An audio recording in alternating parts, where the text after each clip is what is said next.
All right, San Diego and Southern California, what's going on? It's hour one of John and Jim. It is a Monday afternoon, and that is exactly how you would hope that December would start here. That is a good continuation of what played out this weekend in San Diego sports.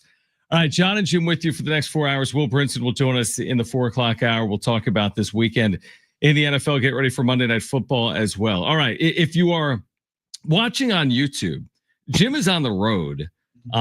Jim's gonna be on the road here for this show. He's actually been on the road all week long. So Jim's on the road. And it kind of sounds like we're in different buildings because we are in different buildings. So first of all, how was your Thanksgiving, man? Good to see you, even though I haven't seen you for a week and I see you right now on YouTube. No, it was fantastic. It was a little stressful, but it was a good Thanksgiving. So yeah, it's a little weird doing this show now, kind of on different, planes here, but hey, we'll get through it. All right. So I hope everyone had a great Thanksgiving. Let's start with what we've all been thinking about over the last 24, 48 hours, that it was not the weekend we were hoping for. And it's so like San Diego quintessential, we're quintessential San Diego, that we had SDFC. They were hosting the Western Conference final to get to the MLS Cup, and it did not go well. It did not go well at all. We had San Diego State on the road at New Mexico. I called it all week like the New Mexico Super Bowl. I knew it would be hard. San Diego State certainly had chances to win this game. They didn't win the game. As a result, they don't make the Mountain West Championship game. There's a 4-way tie atop the Mountain West. Boise State and UNLV. San Diego State combined to go 1-0 against those teams. They beat Boise. They didn't play UNLV, but the Aztecs on the outside looking in. So, Jim, we had so many hopes heading into this weekend. SDFC trying to get to an MLS Cup. San Diego State trying to continue this 3-9 to 9-3 turnaround. It did not go the way we had hoped for, and now we kind of pick up the pieces on the other side on this Monday. Yeah, it's one of those things where everything this past weekend went horribly wrong for San Diego sports. You had Friday night, or no, was it? Yeah, it was Friday, right? That was their Friday afternoon, excuse me. Friday afternoon, yeah. And the double overtime loss. On the road, you had New Mexico storm the field. Like, what? What are we doing? And, the final pass of the game sailing out of bounds. Now you have to go to a tiebreaker that the computers will decide for the Mountain West title game. Of course, San Diego State doesn't get selected. Once again, it's Boise State and UNLV. Shocker. And then you get to Saturday night for the Western Conference Finals for SDFC. And before I could even turn the game on, they're already down 1-0. And then immediately in the 11th minute, Vancouver scores again. SDFC goes down 2-0. And then right before the end of the half, Vancouver scores again. The first time all year long that SDFC was trailing 3-0 at home in a half, at least the first half. And that was night. I know that Chucky scored a goal in the second half there, got the crowd going, but it was too little too late. And it just, once again, I was thinking in the back of my head, and I got a lot of people that commented on my social media when I said it, SDFC has now officially been initiated into San Diego sports, because whenever there's a team, it feels like that has the upper hand, home field, they're the best team in the league. When it comes to the biggest game of the year, right before either the championship or to get to the championship, they lay an egg. And I'm not saying that SDFC laid an egg, but even Mike Ibarra after the game said they didn't play their best match. And if you watch that game, they did not play well. It was just a brutal end to what was just a fantastic, and that's an understatement, by the way, fantastic season for SDFC. Yeah, it's interesting. I agree with everything you said. It's like whenever a season comes to an end, there's always like, oh, what could have been, at least in San Diego, because there's never been that, exclamation point type season for any team. And I'm with you. It doesn't take away from what SDFC did, but it also doesn't set you up for the way it played out. I mean, you've got 35,000 people in this building expecting a celebration, hoping to get to the MLS Cup. Now, we knew it was going to be Miami because Miami won earlier in the day. Right. But still, it's like a coronation. It's like you're at home. You've had this unbelievable season, and it did not start well. And to your point, on the way they parallel each other is that San Diego State went down immediately against New Mexico. Now, San Diego State got back into the game. They trailed 10-0 on Friday afternoon. They then took a lead. And honestly, Like, what would you prefer? Would you prefer the way SDFC lost? To your point, let's be honest. Was anyone thinking at 3-0? Oh, they got it in the bag, man. They're going to win this thing 4-3. I mean, everyone knew it was over. San Diego State was inches away from winning throughout the course of the second half. They led at the half, 14-10. They had an interception to start the fourth quarter that was called back because of penalty. Don't get me started. There were these crazy turns of events in the overtime.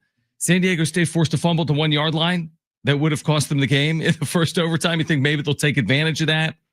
Second overtime, they had a 1st and goal from the 10, a chance to score a touchdown to tie it, and a 2-point conversion away from winning it. And then they went backwards to finish the game. So I don't know what was crueler or what hurts the most, but they both hurt because San Diego State, great year. To your point about SDFC, I think you go from 3-9 to 9-3. That's a great year. But you don't get the end result you're looking for. And with SDFC, great year. But just, again, I don't think anyone went into that match like, hey, I hope we don't, we're not going to win this thing. It's still been great. You're still hopeful heading in. And unfortunately, it was disappointment in both games. Yeah. And to the ending of that San Diego State game, there's 3 false starts. I mean, those were like, I get it, letter of the law, but some of them. What even happened on 2 of them? Like the official was like holding the ball twice. I didn't see where the false start was. And on television, they're like, oh, yeah, I'm like, where's the false start? I don't know. It would have mattered if there was no false start. Maybe not. But at the end of the day, when you're 3rd and goal from the 30, it's like, good luck, dude. It's our 4th and goal from the 30. It's not gonna happen for you. It's a bummer how basically their hopes for making a Mountain West Conference title game came down to the computers. Now, they have no one to blame but themselves because they controlled their own destiny, and all they had to do was win, and they're in. So then they would take out the computers as a factor. But at the same time, I mean, that's just the worst way to lose out on making the conference title game is the thing was decided by computers, and the team that you beat this year is in the game and hosting it. Like what? It just, look, it's one of those things where it's a gut punch. The whole weekend felt like a gut punch, especially if you're a San Diego State Aztec football fan. And if you're a SDFC fan, this was not a good weekend for you. It was probably a really bad weekend because there's not a lot to cheer for in the SDFC game and in the Aztec game on the road. I mean, it wasn't pretty. They had chances, but in the end, didn't have you just didn't get it done. Yeah, what sucked about the Aztecs, to your point about the computers, and you're right. I mean, they could have won. They could have won the game. I don't know if you saw Sean Lewis's statement. He didn't blame computers. Like he said, like we're gonna, move on, so to speak. We'll be better off for it. But like I spent like 24 straight hours just crunching the numbers. Exactly. Like, hey, can they, maybe they're, I have never even looked at football metrics in my entire career. I spend all day looking at basketball metrics. I didn't even know football metrics existed. Metrics unlocked for you. And there I am watching like Sports Source behind a paywall and KPI Plus and FPI and like Connolly. I'm like, what is this? So they went into the weekend in really good positioning. Well, it turns out if you lose one of your 12 games, it's impactful. Like, it's not like basketball where if you lose your 30th game, that's only 3% of the sample size. When you lose your 12th game in football, it's still like 8% of the sample size. So you take an 8% swing, and that was the reason that I guess UNLV was above them. And explain this to me, because I have no idea why. I don't know. I can't explain. Dude, I'm sitting there watching. I don't know if I'm watching Nevada and UNLV from Reno on Saturday night. I'm like, maybe Nevada will beat UNLV. Maybe not. Okay. They were down like 28-0 in the first quarter. So it was just like, honestly, dude, if we're doing a podcast right now and not a radio show, you know me, I've rarely cursed, but I'd be cursing because it's just like, it's tough because in both, there's 2 examples where it's like the expectations for the Aztecs heading into the year were not to go to the Mountain West Championship game. The expectations for SDFC heading into the year were not to go to the MLS Cup. But there you are with a carrot right in front of you, or with Lucy having the football right in front of you, and it's pulled away in kind of the cruelest fashion because there was so much to play for in both instances. Yeah, that's exactly how I feel. If you are looking at the end of these 2 teams' seasons with the mindset of what it was before the season started, which was what you just said, expected to finish last in MLS, expected to win 4 games, maybe. Then you're looking at these 2 seasons and you look at Friday and Saturday night and you're not upset. You're happy. You're thrilled. You're like, wow, completely exceeded expectations. They have great, bright futures, it seems, and you're excited. But if you're on the roller coaster throughout the entirety of the year and you get to Friday and Saturday and you're so close, there's nothing other to feel than like, I don't know, disappointment. It's a weird thing to say because both these teams, like I said, weren't picked to really do anything this upcoming year. But when you get so close and then you have SDFC lay an egg and then you have the Aztecs, losing double overtime, I don't know how you could feel anything other than like somewhat disappointment. You can also feel, happiness and like, wow, that was a great ride. But you're so close and you're like, I feel like for SDFC more than the Aztecs, because SDFC, we don't know the future. We don't know what the future is going to look like for this club. We don't know if this is an outlier season or if this is the expectation going forward and this is what they're going to be. I feel like with the Aztecs, there's going to be more opportunities to get into now a Pac-12 title game, but it just feels like, like you're so close and you don't get there, and SDFC was out of the match really quickly. And yeah, it's a disappointment. It's a huge disappointment. We'd love to hear from you. If you want to weigh in your thoughts on either SDFC or SDSU, you can call us 877-767-4760, or you can text us 70470. Start your message with the word team. We'll hear from both of the head coaches on the other side. Mikey Forrest on the loss for SDFC at Snapdragon. Sean Lewis's opening statement after losing in Albuquerque to New Mexico on Friday afternoon. Plus, does Mason Miller want to be a starter for the Padres? We'll discuss later this hour. John and Jim, San Diego Sports 760, and live on the iHeartRadio app.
is you didn't have to rely on some crazy scenario to happen to get in to the Mountain West Conference title game, right? You didn't have to worry about that at all. All you had to do was win, and you're in. And they didn't accomplish that, and they were so close. And that's what makes it even tougher is they didn't get blown out. They had opportunities to win this game, and they just didn't get it done. Yeah, I mean, they were so close. And this was a crazy scene and a wild game. It really was. It was a crazy scene and a wild game. And give New Mexico credit. And San Diego State, it's one of those games you're going to wish you had back because there were certainly opportunities for the Aztecs to win this game and host the Mountain West Championship this weekend. Remember what we talked about last week? Hey, where's SDFC going to play the MLS Cup? Where's San Diego State going to play the Mountain West Championship? They're both going to be potentially in the same city, same weekend. Can't both use Snapdragon Stadium. And now SDFC, again, they weren't going to host either way because of Miami. Right. And then SDSU, obviously no longer in the game because of what played out on Friday afternoon. Sports, dude. Brutal. Don't you hate And it's just it's of course, right? Of course. I mean, it's very, It's very San Diego. It's what we do. It's what we do. All right. On the other side, Mason. Here's something that'll cheer you up. Mason Miller starting for the Padres in the World Series in 2026. I don't know about that, but does Mason Miller want to start as opposed to come out of the bullpen or be the Padres closer in 2026? That's on the other side. Plus, where is AJ Preller in terms of an extension? And where is AJ Preller? Stay with us, Sean and Jim, San Diego Sports 760 and live on the iHeartRadio app.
right, this update is brought to you by the West Automotive Group. We'll start With SDFC, their season is officially over. They lost to Vancouver this past Saturday night, 3-1 in the Western Conference Finals. The MLS Cup will be Vancouver versus Miami. The Mountain West Conference title game will not feature San Diego State, as once again, Boise State and UNLV will face off in the Mountain West Conference title game. And of course, it will be at Boise State. Lane Kiffin is officially the new head coach at LSU, signing a 7-year, $90 million contract. Time is money, and there's no good time for your vehicle to break down. Keep your car and your schedule running smoothly with the West Automotive Group, the highest quality of customer service and vehicle repair. Visit westautomotivegroup.com to book your appointment today. All right, John and Jim, San Diego Sports 760. Will Brinson will join us in the 4 o'clock hour. I'm looking at these liners right now, Brent. Well, you can catch Lakers basketball tonight, right? San Diego Sports 760. They'll take on the Suns. Pre-game coverage at 6:45 right here on your home for the Lakers in San Diego Sports 760. All right. Are you excited about that one, Mr. NBA? I got to be honest with you. I was very into the NBA for about 48 hours. That's how long it was? I thought it was a little longer than that. You know what's pissed me off recently about the NBA? What, John? Then I'm watching college basketball games on NBA Cup floors, and I absolutely hate it. They're playing like Illinois against Duke at MSG, and it's on the Knicks like Cup floor. I'm like, what is, like, I can't, It's ruining college basketball for me. Plus, I have no clue what's going on in the Cup. The Cup, as if it's real. The Cup. I don't know, like, are the Warriors 2-0 in Cup play, or are they 0-2? I just don't have any feel for when is the quarterfinals? I have no idea. That's what I'm saying. Like, I feel like they need to do a better job of telling me what the hell matters. Well, just to let you know. Yeah, well, give me some Cup standings. I don't have it in front of me. I was going to tell you what Cup games are on this week, but I think we moved on to like the semifinals or the second round. It's not possible. I don't know. Oh yeah, we're in the quarterfinals. Who's in it? The Heat, the Magic, the Knicks, the Raptors, the Suns, the Thunder, the Spurs, and the Lakers. Well, imagine if the Thunder weren't in it. They're like 22-1. Yeah, sorry, they didn't qualify. Like, by the way, I will say this. I'll make this point, and Brent wants to win. If the Thunder do not win the NBA Cup, like, I feel like it's all they care about. I feel like all they care about is going like 75-7, winning every single game they play. They're so highly motivated in November and December when the other teams aren't. If the Thunder don't win the NBA Cup, I'm calling it like the biggest collapse in NBA history. I need the Raptors to win the prestigious NBA Cup just because. What if the Lakers win 2 before Steph wins 1? Dynasty, dude. Steph wins 1. Has Steph even appeared in an NBA Cup game in his career? I don't think he has. Yes, he has, John. Okay. He's had some great NBA Cup moments. That one time he hit that big 3. But was it in like the quarterfinals, or the? I don't know. Nobody knows. Nobody cares. Nobody cares. Brent, what do you got? I was going to say, watching college teams play on the NBA Cup courts is like the equivalent of like when the Raiders used to like play with like the infield still on the stadium. There was just like, 15-yard pass to second base. Absolutely. Completely agree with that. All right. So there's a couple of things that are playing out involving the Padres, Jim. And I don't know if you realize this, but the winter meetings are like a week away. Oh. So, and the Padres are, they are quiet. Like, you can't be more quiet than the San Diego Padres organization. But hey, we hosted, Summer Jam 23 or whatever. The Padres have been so quiet. The only thing going on at Petco is like Triple H, like body slamming someone. So I don't even know if that makes any sense. Close.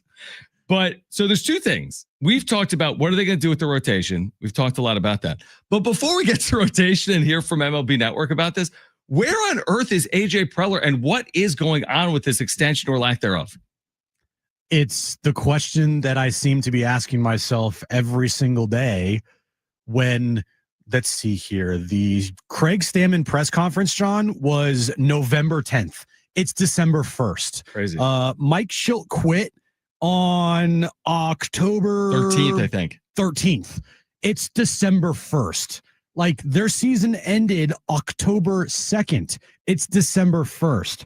Are we really going to go into a 2026 baseball season with a lame duck general manager for the Padres? Like, is that really going to happen? Dude, it's taken so long that Mike Schilt retired and unretired. I know. I mean, the dude, and you weren't on the air last week. I wish I was. I was cracking up over this last week. I'm like, you retired 3 weeks ago. Like, I'm all for you returning to baseball. We said it was an inevitability, a guarantee. I still think he manages again. I think he gets in with the Orioles and he will eventually manage the Orioles. I truly believe that. Yep. But I figured, hey, there's some health things I need to take care of. You took care of your health in 3 weeks? Hey, man, that was a very quick retirement.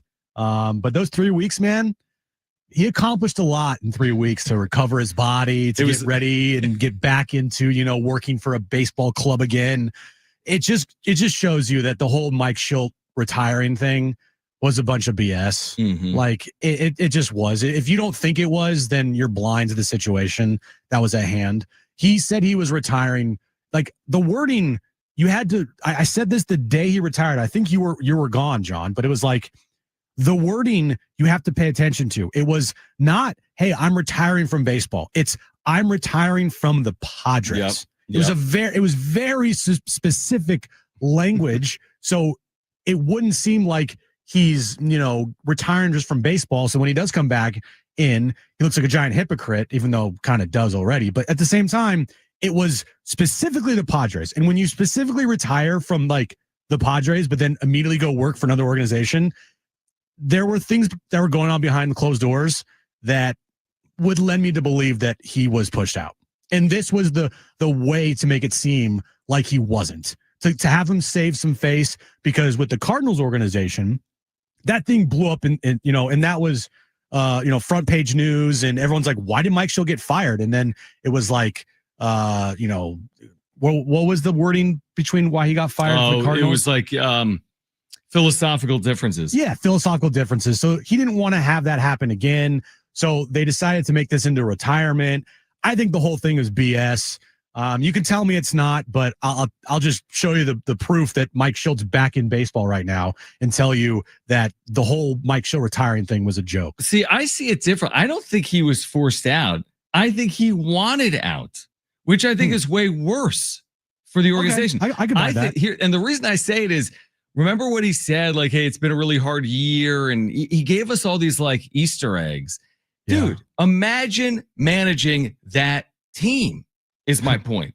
When you are dealing with the dichotomy between like Manny Machado and the clubhouse and these superstars and performance or lack thereof and the toddies, I just feel like there's a lot that goes into managing in general. And I think there's even more that goes into managing the San Diego Padres, which, by the way, doesn't take us to the whole thing with Juan Soto that's playing out with the New York Mets, but reminded me about what was reported this weekend about Juan Soto being a cancer with the New York Mets. That's not for right now. No. But what is for right now is, you're right. Whether he was forced out or left on his own accord, I think it's a bad look for the organization. Yeah. I think if he was just forced out, why would you force him out? He's had 290 win seasons. It's more of a reflection on the organization than it is Mike Schilt. And if he left, what does it say about the organization? Because here's a dude that's had back-to-back 90-win seasons, and he's like, I can't even deal with this. Yeah, no, you're right.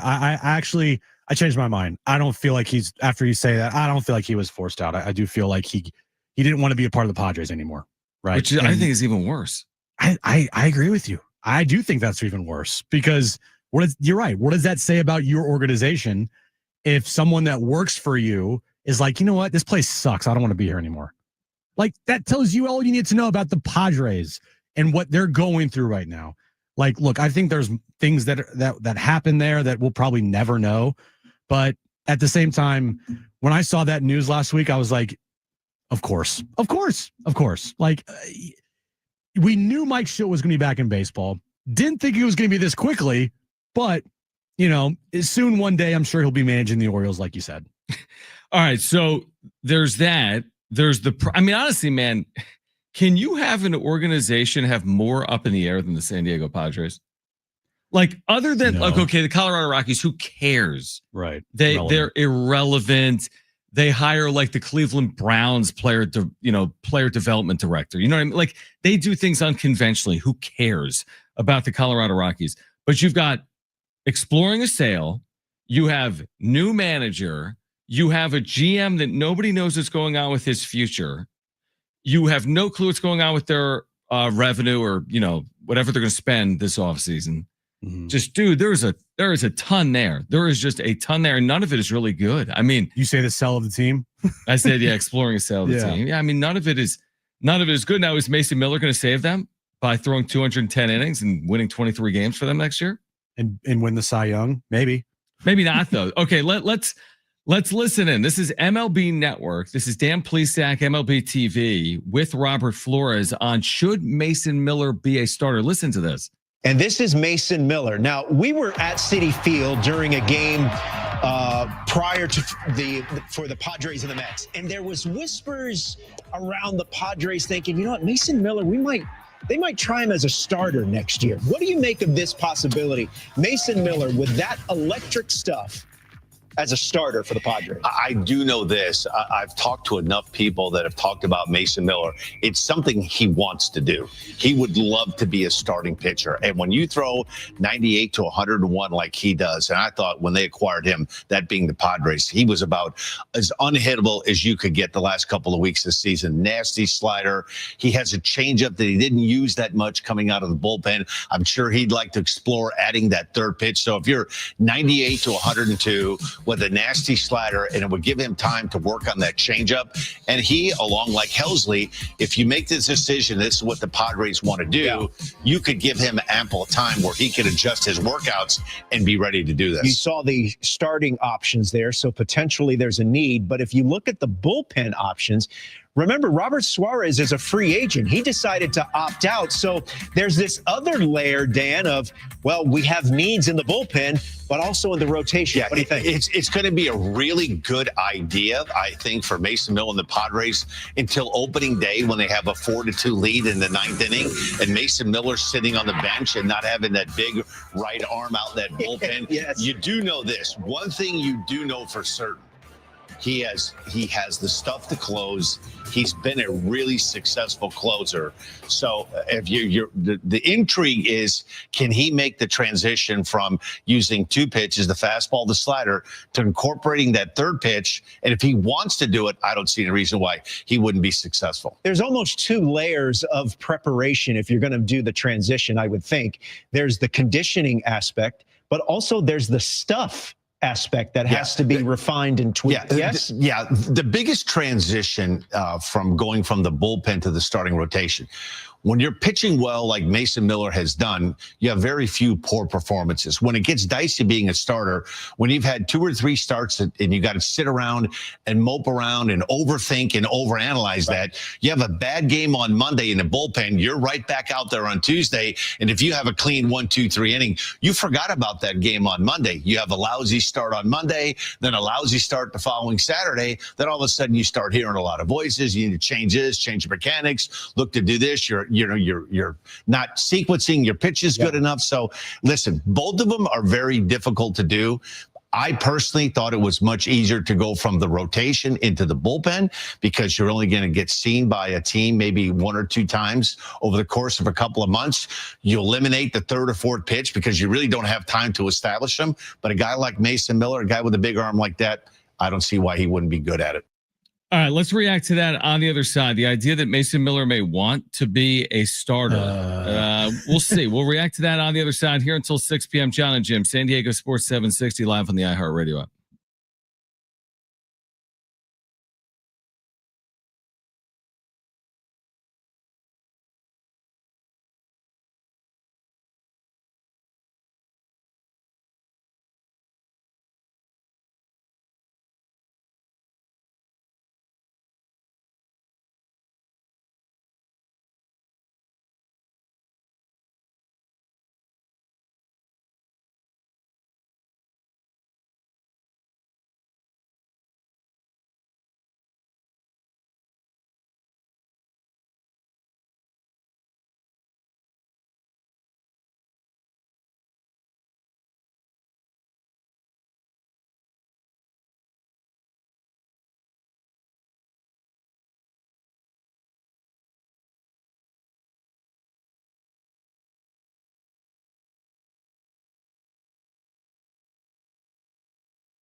All right, tomorrow at 6, we do have a special edition, San Diego Sports 760 presenting SDFC Midweek Live. You're going to hear from Mikey Varas after that Western Conference Finals loss at Snapdragon.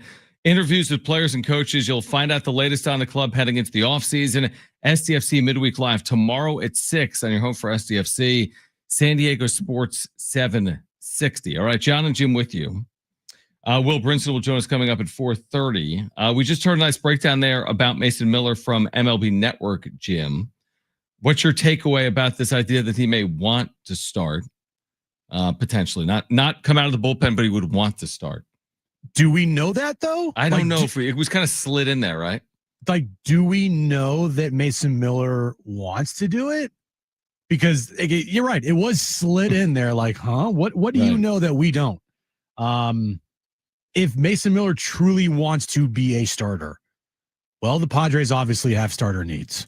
They have a bunch of starter needs. And if Mason Miller wants to do it, I mean, I guess you're going to try it out, right? You're not going to say, oh, no, you can't do this. Right. I mean, you could, but you have a giant hole in your rotation, actually multiple holes in your rotation. If you can fill one of those holes internally, that theoretically makes it easier for you to fill the other holes because, you know, you had somebody internally help you out. But I mean, do we know that that he wants to be the starter? And even if he does, is it the best idea to make him a starter?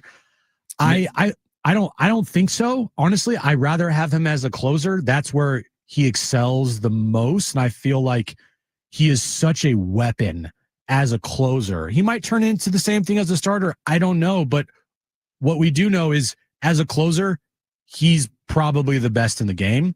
And as a starter, we just don't know that. Yeah, no, I agree with you. It's like, it's a high risk game. If you convert Mason Miller, it's a high risk game. I don't know what you could be impacting him and your organization for a long time if it doesn't work out, whether it's health, ineffectiveness. Now, I will say this. The one reason if I'm Mason Miller, I may want to consider it is that, listen, when Mason Miller hits free agency in 3 years, which is forever from now, the difference is so much, dude. The difference is threefold. You could be the best closer in the game. Maybe I'm making it up. It's, a total deal nearing $100 million, where you could be the best starter in the game and you're getting a deal over $300 million. So I do think from a financial standpoint, there might be some benefits to at least attempting it, but I don't think that's the reason why. If that's your reason for doing something, that's a bad reason to do it. I doubt he's going into it like, well, I'd rather close, but I could earn $280 if I start, and I could only earn $80 if I come out of the bullpen. I doubt that's really the conversation from Mason Miller's perspective. And for the organization, is the organization comfortable with doing something that could be very detrimental? Because if you try to stretch this guy out and it doesn't work, I don't know what the other side looks like. Yeah, that is the worst case scenario, right? Like, hey, the reason why, guys become relievers is because they want to, mitigate having arm injuries. They don't want to have an arm injury. But if you're looking at Mason Miller giving you 140 innings next year, because I don't know how you could go more than that. There's a risk that he could have arm injuries with more innings that he pitches. It's just a bummer because when you look at the Padres' needs, it's clearly pointing directly at their rotation, correct? Yeah. And because of, AJ Preller having kind of one hand tied behind his back because he can't go out and spend the money he wants to spend. He doesn't have really the resources in the minor league system that he used to have to go out and make big time trades. Again, could be proven wrong. Hope we're proven wrong. Hope for Padres fans' sake, proven wrong here. But because of those issues, and obviously now with the team being up for sale, like, the way to fill needs is like move the chess pieces around. It's like almost like Tetrising this roster together with what you have already and making it work instead of going out and filling those holes outside the organization. There's, to me, risk with this. If they make Mason Miller a starter, there's a definitely high reward factor here, like high risk, high reward type of thing with Mason Miller. But I feel like I just be holding my breath watching him pitch every night or every fifth day, excuse me, hoping that, he doesn't sustain an arm injury or something like that. The more we talk about it, Jim, the more I wouldn't do it. Like, why take one unknown and turn it into two? You have a certainty in the back of your bullpen. His name is Mason Miller. Right. The guy was unbelievable. He allowed like 7 hits, like as a Padre. Maybe less. Like this guy was unhittable. Much better in San Diego than he was in wherever he was, Sacramento, Vegas, Oakland. Right. So he was way better, and he proved he can pitch in big spots with a good team. Right. Whether that was the postseason or deep into the regular season. You know what you have there. It's a certainty. When you take away a certainty, you're creating an unknown, and you're stepping him into an unknown by putting him in the rotation. What is that going to look like? How cautious are you going to need to be? And to your point, how many innings could he possibly throw as you stretch him out? 125? And even then, can he help you in the postseason? If you're limiting his inning, like it's too much of an unknown for me. I would prefer trade candidates, free agency, internal options before I look to guys like Mason Miller and Adrian Morejon. But I think they'll do it. I think they'll ask one of those two pitchers, or I think they'll at least consider making one of those two pitchers starters in 2026. I do too. I think one of those two starters, or excuse me, relievers, Morejon or Miller, is going to be in the rotation next year. And it's not because they think it's a great idea. I think it's mostly because they have a need and they don't have the resources to go out and fill those needs like, they want to, right?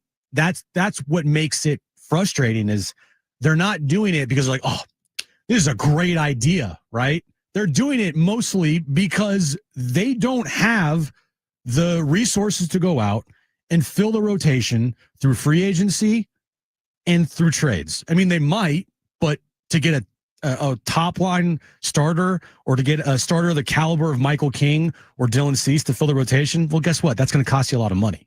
We saw what Dylan Cease got. The going rate for starting pitchers this offseason, my guess is going to be very, very high. And with Dylan Cease getting 7 for 210, goodbye, Michael King.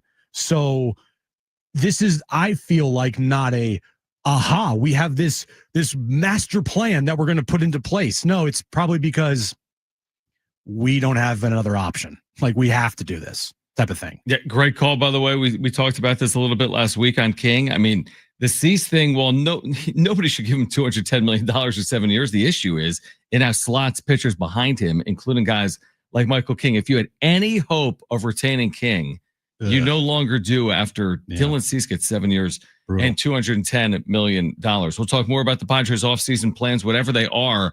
Plus, on the other side, I have 2 words for you, Jim. What? Lane Kiffin. Oh. And that's next. John and Jim, San Diego Sports 760, and live on the iHeartRadio app.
All right, this update is brought to you by the West Automotive Group. We'll start with SDFC as their season is officially over as they lost in the Western Conference Finals to Vancouver this past Saturday night, 3-1. The MLS Cup final is set. It will be Vancouver at Miami. The Mountain West title game is also set and will not feature San Diego State, as once again, Boise State and UNLV will face off in the title game at Boise. And moving over to college football, we'll talk about this coming up next year. Lane Kiffin, officially the new head coach at LSU, signing a 7-year, $90 million contract. Time is money. There's no good time for your vehicle to break down. Keep your car and your schedule running smoothly with the West Automotive Group. The highest quality of customer service and vehicle repair. Visit westautomotivegroup.com to book your appointment today. It's John and Jim. Let's face it, in your particular field, you're the top minds. Your favorite pair. Interesting job you guys have. Very smart and very modern. They are John and Jim. That's all you need to know about me. Time to pick up the pieces after the long weekend. A rough weekend for the Scarlet and Black. New Mexico wins it 23-17. Plus, the SDFC Magic Ride ends, but what a season. Baja Cup, check. CONCACAF Champions berth, check. Western Conference title year 1, check. All the expansion records except getting to the MLS Cup final, check, check, check. And a full NFL weekend as well. Now from the studios of San Diego Sports 760, it's John and Jim. All right, San Diego and Southern California, what's going on? Hour 2. John and Jim back with you on this Black Monday, so to speak, in San Diego. You know, like after the NFL season, like 8 of 32 coaches are let go. Or in the SEC, 6 of 16 have changed. 6 of 16 have changed in the last 48 hours. So this is a bit of a Black Monday, obviously, in San Diego. SDFC out, SDSU not in the Mountain West title game. They will have a bowl game. Let's just touch on that for 1 second. Not SDSC and SDSU, because we'll continue to do that over the next 3 hours. But Lane Kiffin, the idea of Black Monday, the changes happening right now in college football. It has been an insane story to watch. I mean, I know Jim loves the social media aspect of sports, which I do as well, but you're more dialed in than I am. But watching SEC Twitter rivals anything in sports. If you have watched this play out with Lane Kiffin, the SEC, Ole Miss fans, LSU fans, Florida fans in there as well, has this not been truly unbelievable to watch play out? It's a different world. It's a completely different world. I can't really speak on it because I don't obviously experience it every day. I'm not involved in rooting for any SEC team. Yep. But just putting my foot into the SEC Twitter water, and I'm like, oh my gosh, it is as cutthroat as you could ever imagine. The things that are happening are things that movie script writers would not even write. The Lane Kiffin, gets on a jet to go to Baton Rouge. You have all these Ole Miss fans flipping him off, telling him to F off at the airport. You have the Ole Miss AD putting Lane Kiffin's suits on the street. It's madness. And how quickly everything moves is, I think, the part that that shocks me, but it shouldn't shock me because this is how the SEC and college football coaching carousel works. One day you're coaching a team in the Egg Bowl, and the next day you're in Baton Rouge and you're the LSU head coach and you're meeting with the #1 recruit in the country. It's just how crazy, how fast it goes. Dude, he is really, though, the definition of a vagabond. He's always on the move. Tennessee for a year. Now, Ole Miss, he somehow was there 6 years. Ask yourself this. If you were ever in his shoes, do you want to be remembered with a statue and as a legend? Or do you want to be hated for forever? Now, it's Oxford, Mississippi. It's not Los Angeles or San Diego or Philadelphia or New York. So he's going to be despised in Oxford. Guess what? They hate him in Knoxville. He was there for a year and then left. I think he called it a dream job when he took it and left after a year. But I guess let me ask this. Are you really better suited to win at LSU when you're going 12-0 at Ole Miss? Are you really more prepared? Are you in a better spot to win at LSU than you are at Ole Miss when all these schools have money?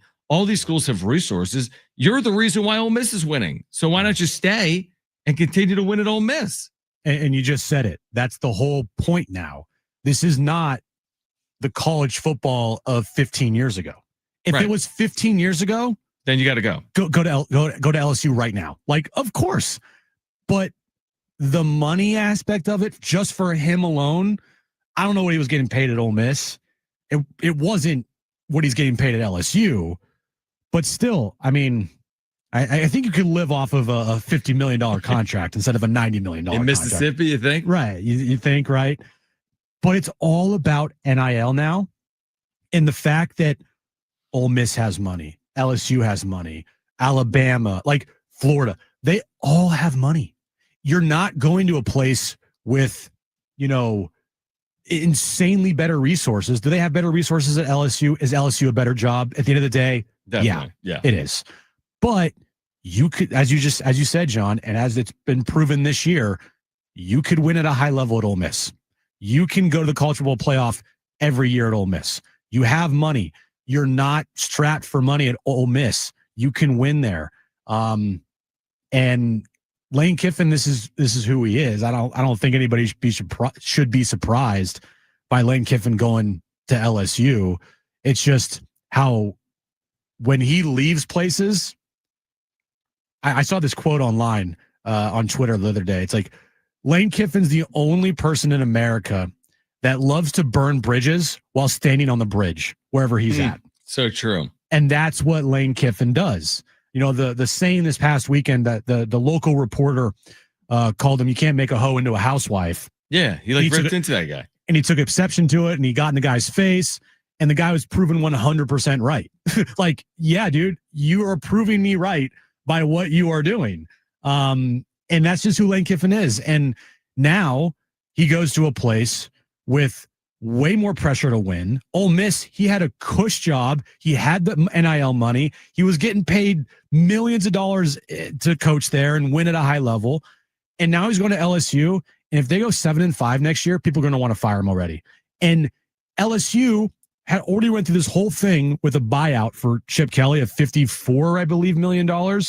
Well, Lane Kiffin's buyout, John, I'm sure you saw this, is $70 million. And then they just say they didn't want to do what they did with Chip Kelly again. Well, they literally just did it with Lane Kiffin, but at $16 million more. It is none of crazy. It makes any sense. But let me say this. To your point, Ed Orgeron was fired after winning a national championship a year later. Right.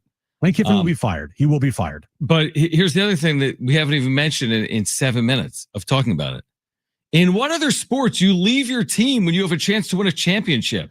Oh, yeah. It makes absolutely no sense. Now, he's not responsible for the calendar that college football is, and everyone wants to have their coaches because there's signing days and transfer portals. But imagine that.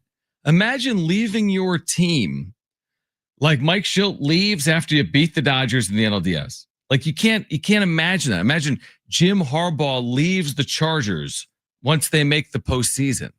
None of it makes any sense, yet here we are. And that's kind of what college football has become. Some of it is nonsensical, specifically in the Southeastern Conference. So I'm with you. I don't think Lane Kiffin is going to retire at LSU. I don't think, honestly, he's going to have the same ending at LSU that he had at Tennessee, that he had at USC, that he had at Ole Miss.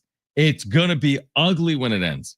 Now, it's a honeymoon, right? He loves the honeymoon phase. Oh, yeah. There's going to be that honeymoon, and they're going to be very good, I'm sure, over periods of time. But there's going to be something that sends the thing completely sideways. And you're right in terms of dude, SEC Twitter, in terms of gloves are off. If you look at some of the things being said, people are pulling up DMs he's written to people from 2023 and why they didn't beat Kentucky in 2024.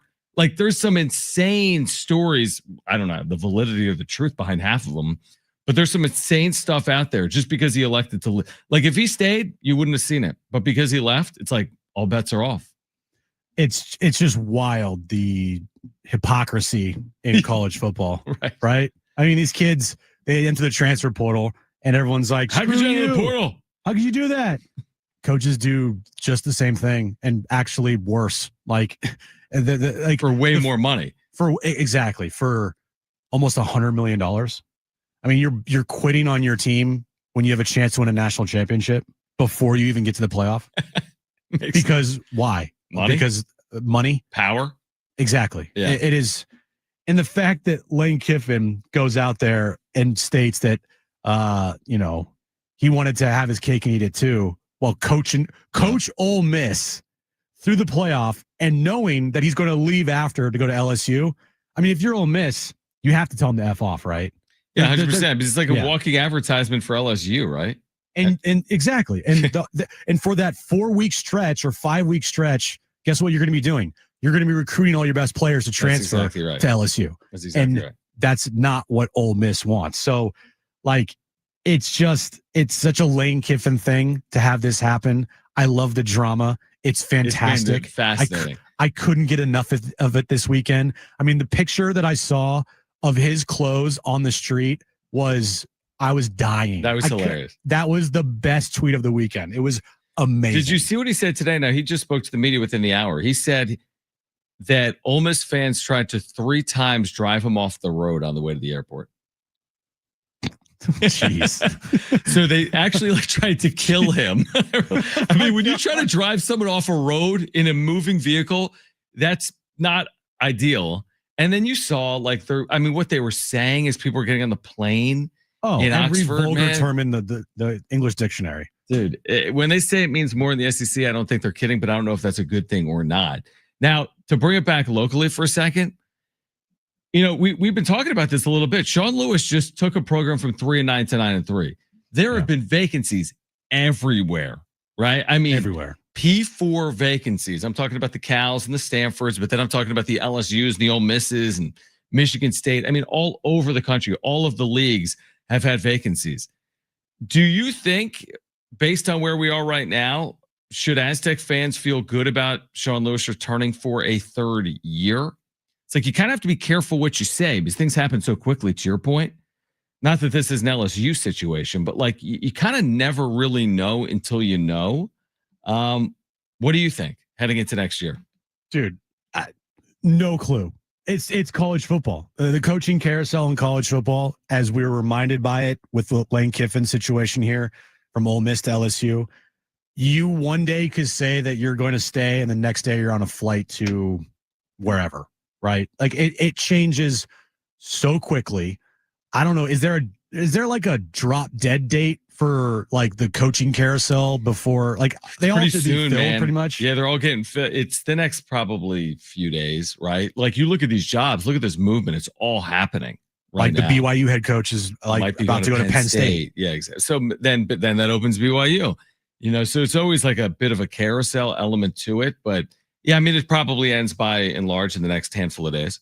Yeah. So I feel like Sean Lewis isn't going anywhere, but who knows? Because anything could happen. He could say all the right things and say, I'm not leaving. Because we've seen coaches say things that were more concrete than that, right? Remember Nick Saban back in the day when he was at the Miami Dolphins? He's like, I'm not going to be the coach of Alabama. I'm just not going to be the coach. Exactly. A week later, he's Alabama. Yeah. So these things, you have to almost wait it out and not really listen to the coach because the coach could be full of BS. And the next day they could be on a flight somewhere and they could be taking half the coaching staff with them and leaving these kids to hang out to dry. It's so funny because it's so unrelatable. Nothing that our listeners or me and you, by and large, we can't imagine. There's no world where I'm hosting a show at Jim and then some station in New York comes in and wants to pay me 4 times the money and I'm out the next day. That doesn't, by and large, that doesn't exist. I mean, you get to these big media jobs, sure, you could leave Fox for ESPN. You could leave a show for another. But by and large, most people don't deal with hey, I'm an accountant here. They're going to triple my salary across the street, and everyone's going to hate me. When I leave you, I'm not going to say anything. I'm just going to leave. I'm going to put your clothes on the street, right here, Granite Ridge Drive. Perfect. Put your black hat and your white T-shirt on the street, and my lightsaber and my black hat that I wear every day, and just put it on the street. And that's the last time you'll ever see me. That's exactly what I'm going to do. All right. On the other side, we're going to get back to the disappointment of this weekend for SDFC and SDSU. Coming up at 4:30, Will Brinson, senior NFL writer, CBS Sports. We have a showdown if it was the Super Bowl from a decade ago tonight. We have the Patriots and the Giants playing tonight. Unfortunately, it's not the Super Bowl from like a decade ago. Oh my God. But if it was, it would be a good game. We're getting you ready for that here until 6 p.m. John and Jim, San Diego Sports 760 live on the iHeartRadio app.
All right, John and Jim, Will Brinson will join us coming up at 4:30, getting you ready for, I think I did refer to it as a showdown between the Patriots and the Giants. 10-2 against 2-10. Let's get better than that.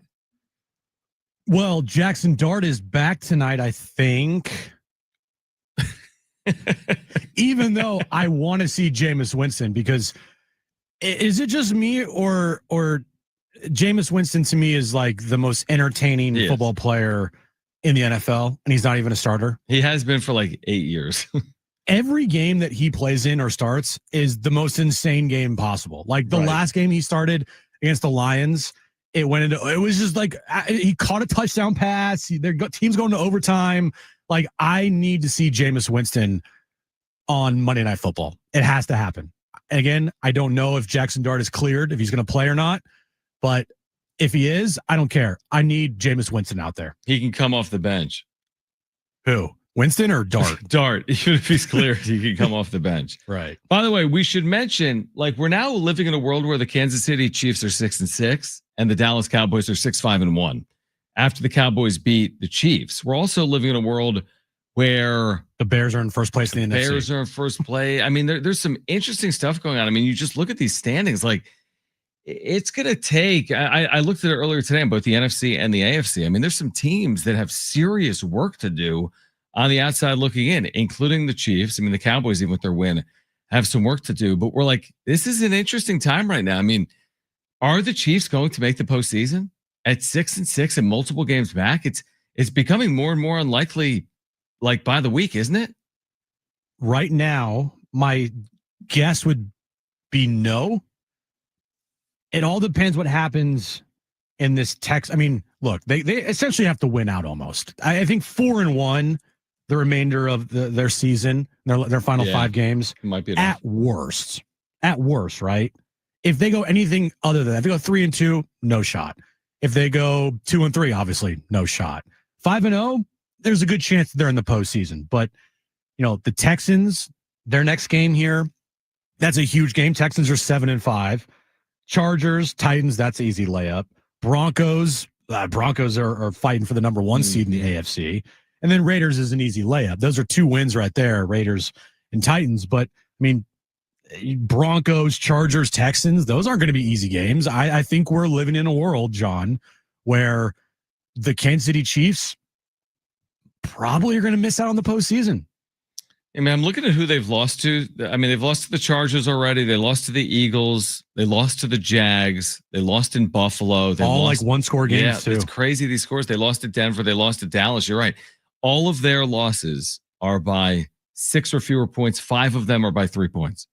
5 losses by 3 points, 1 by 6 points. And, yeah, I mean, they probably need to go 5-0. I mean, I think some NFL fans, not some, probably a lot, are like, good riddance. Like, I want to see the AFC without the Chiefs.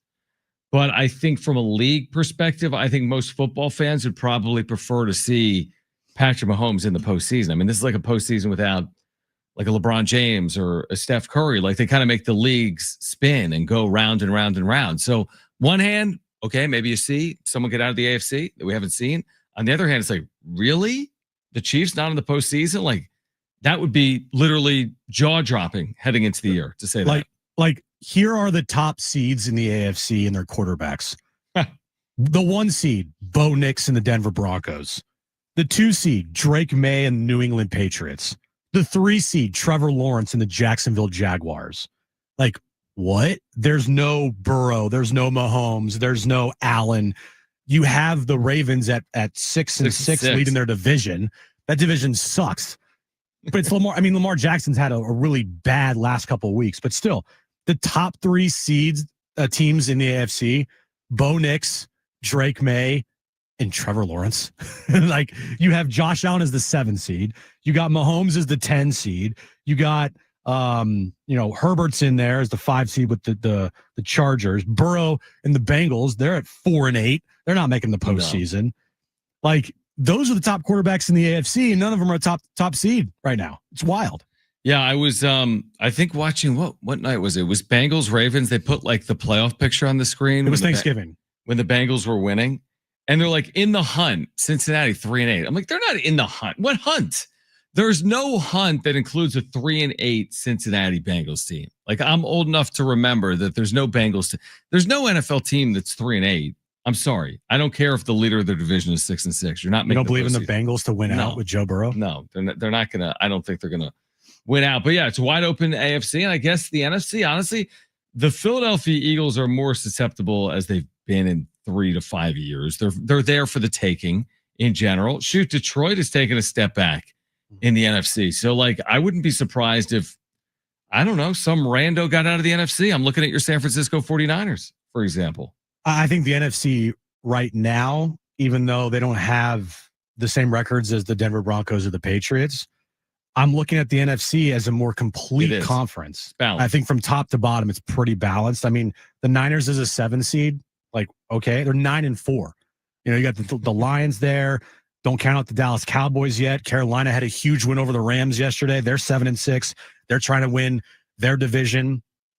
I mean, it's a pretty wide open NFC, but all these teams, the Bears, the Rams, the Eagles, the Seahawks, the Packers, the Niners, the Lions, you got the Buccaneers. Like, it feels like in the NFC, it's pretty wide open. I mean, you could say the same thing in the AFC as well, because you got teams there that haven't been in there in a long time, and you got quarterbacks that, you know, would be, you know, making their first time appearances in the postseason. But in the NFC, if you told me right now the Seahawks in the Super Bowl, would you be surprised? No, but honestly, because I think the NFC, I wouldn't be surprised. Well, I say I wouldn't be surprised if the Chicago Bears are in the Super Bowl, but I mean, that's still surprising, even with the record. But yeah, I'm with you. I think it's open. I think I wouldn't be surprised if the Niners made the Super Bowl. I'm serious when I say it. I wouldn't be surprised. Or if the Eagles make it back to the Super Bowl, or if the Rams made it to the Super Bowl. That might surprise me, man. Honestly, I'd be surprised if the Eagles made the Super Bowl.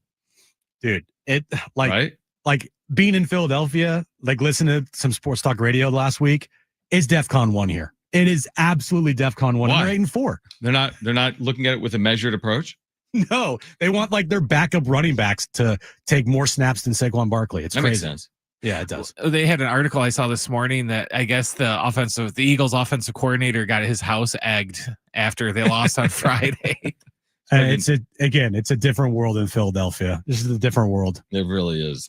All right. On the other side, let's get back to, again, the weekend in San Diego. Unfortunately, SDFC and SDSU, what it means on the other side. Plus, coming up at 4:30, Will Brinson with more on this weekend in the NFL as we look towards the postseason as well. We're here until 6 p.m. John and Jim, San Diego Sports 760 live on the iHeartRadio app.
All right, this update is brought to you by SDGNE. We'll start with SDFC as their season is officially over as they lost to Vancouver this past Saturday night, 3-1. The MLS Cup is officially set.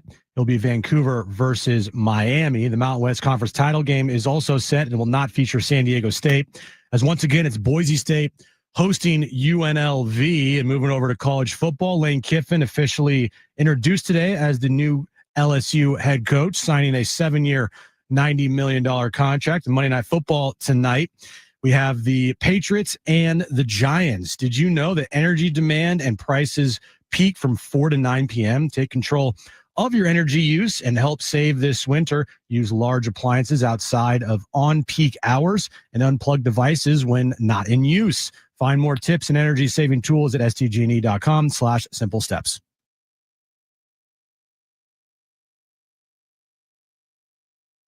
All right, John and Jim, San Diego Sports 760 here until 6 p.m. on this Monday after a bit of a long weekend for San Diego sports fans, a bit of a long weekend in general. But again, we had SDSU Friday afternoon at New Mexico go down to double overtime, which I think was the first overtime game under Sean Lewis. It was.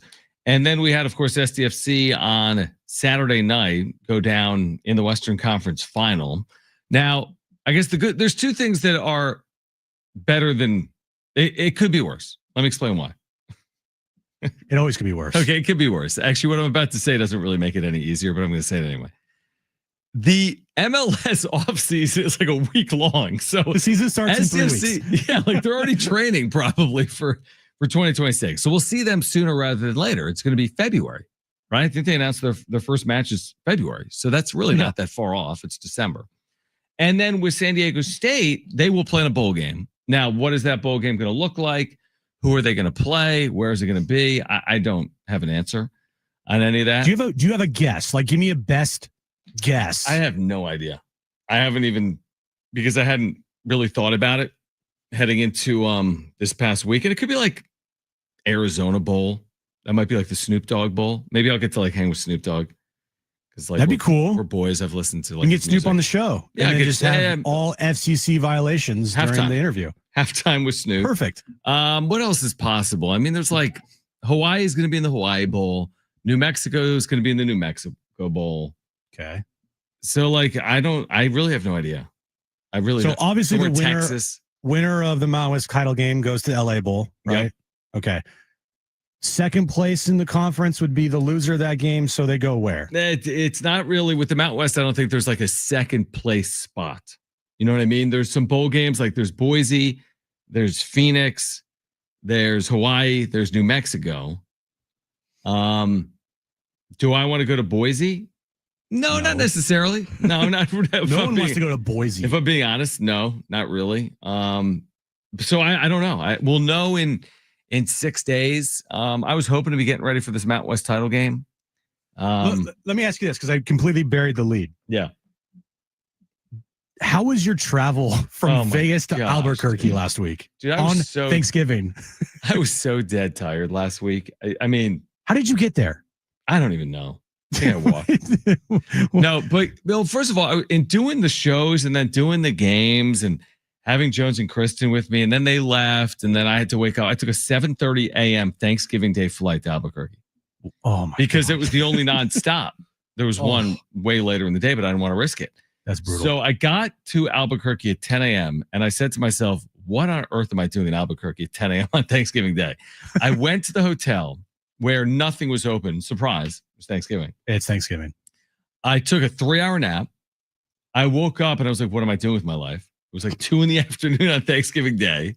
Oh my! And then I walked the streets of Albuquerque, which is not like a song or anything. It wasn't like walking in Memphis. It was like I walked the streets of Albuquerque, and that was equally as awful because nothing was open.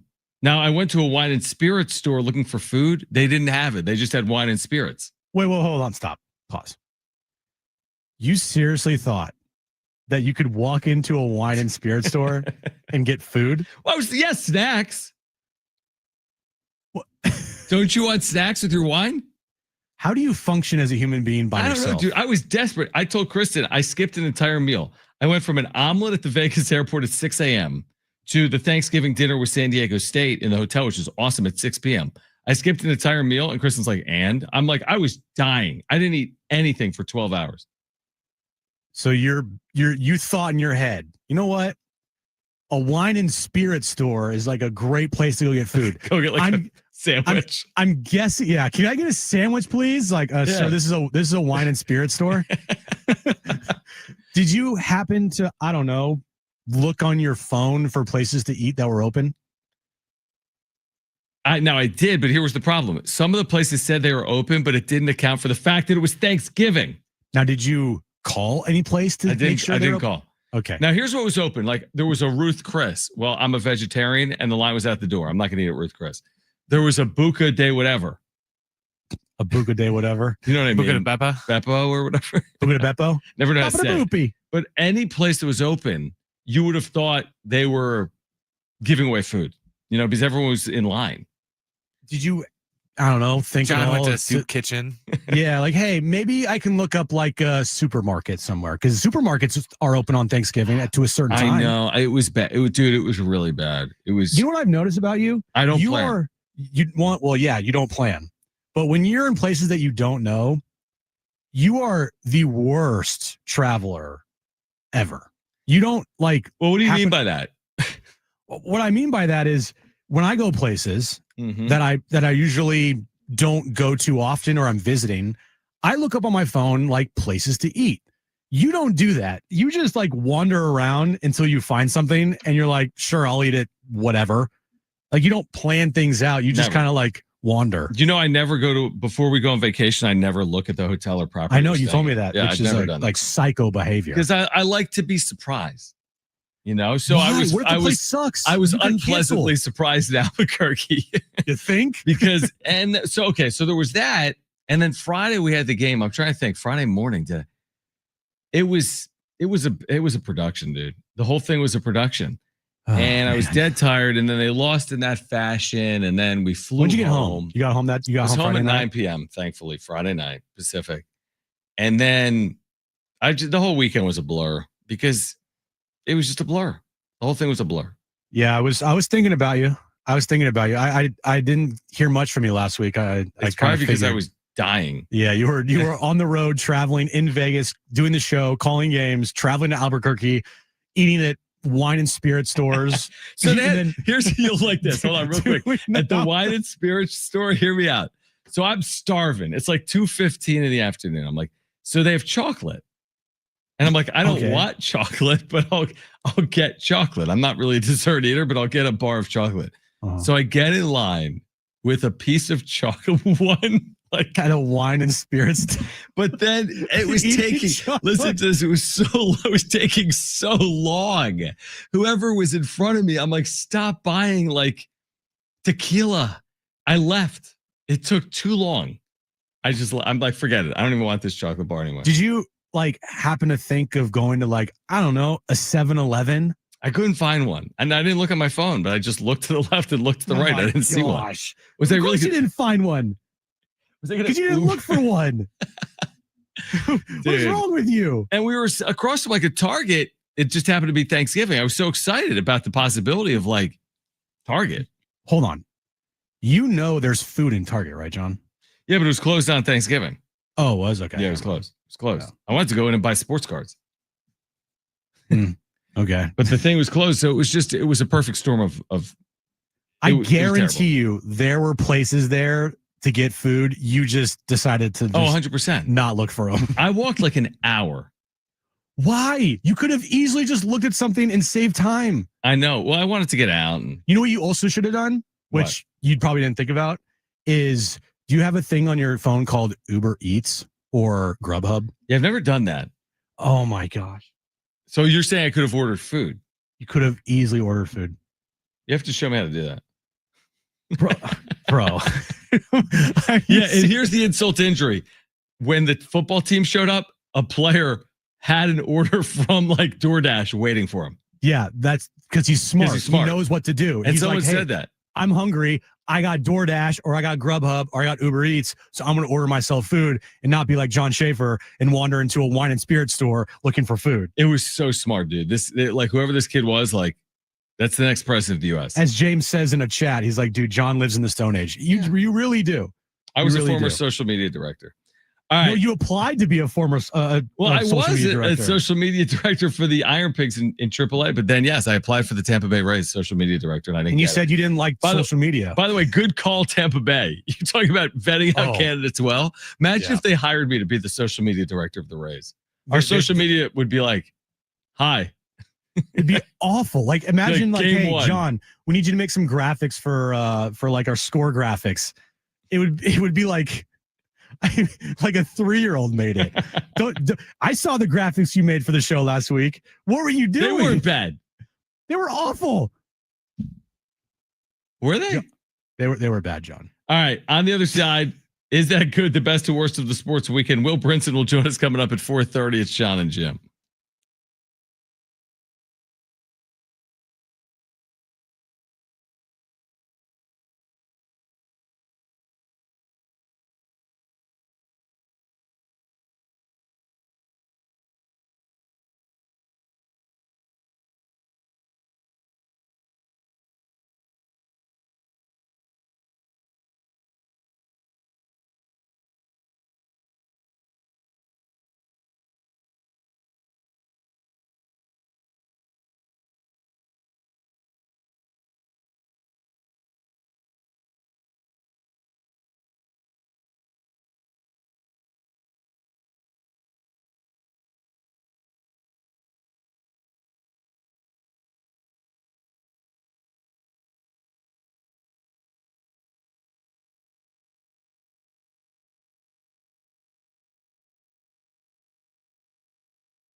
All right, John and Jim, San Diego Sports 760. We'll get to the wrap coming up. It is also a Monday, which means we have Is That Good? Do we have Is That Good ready to rock and roll?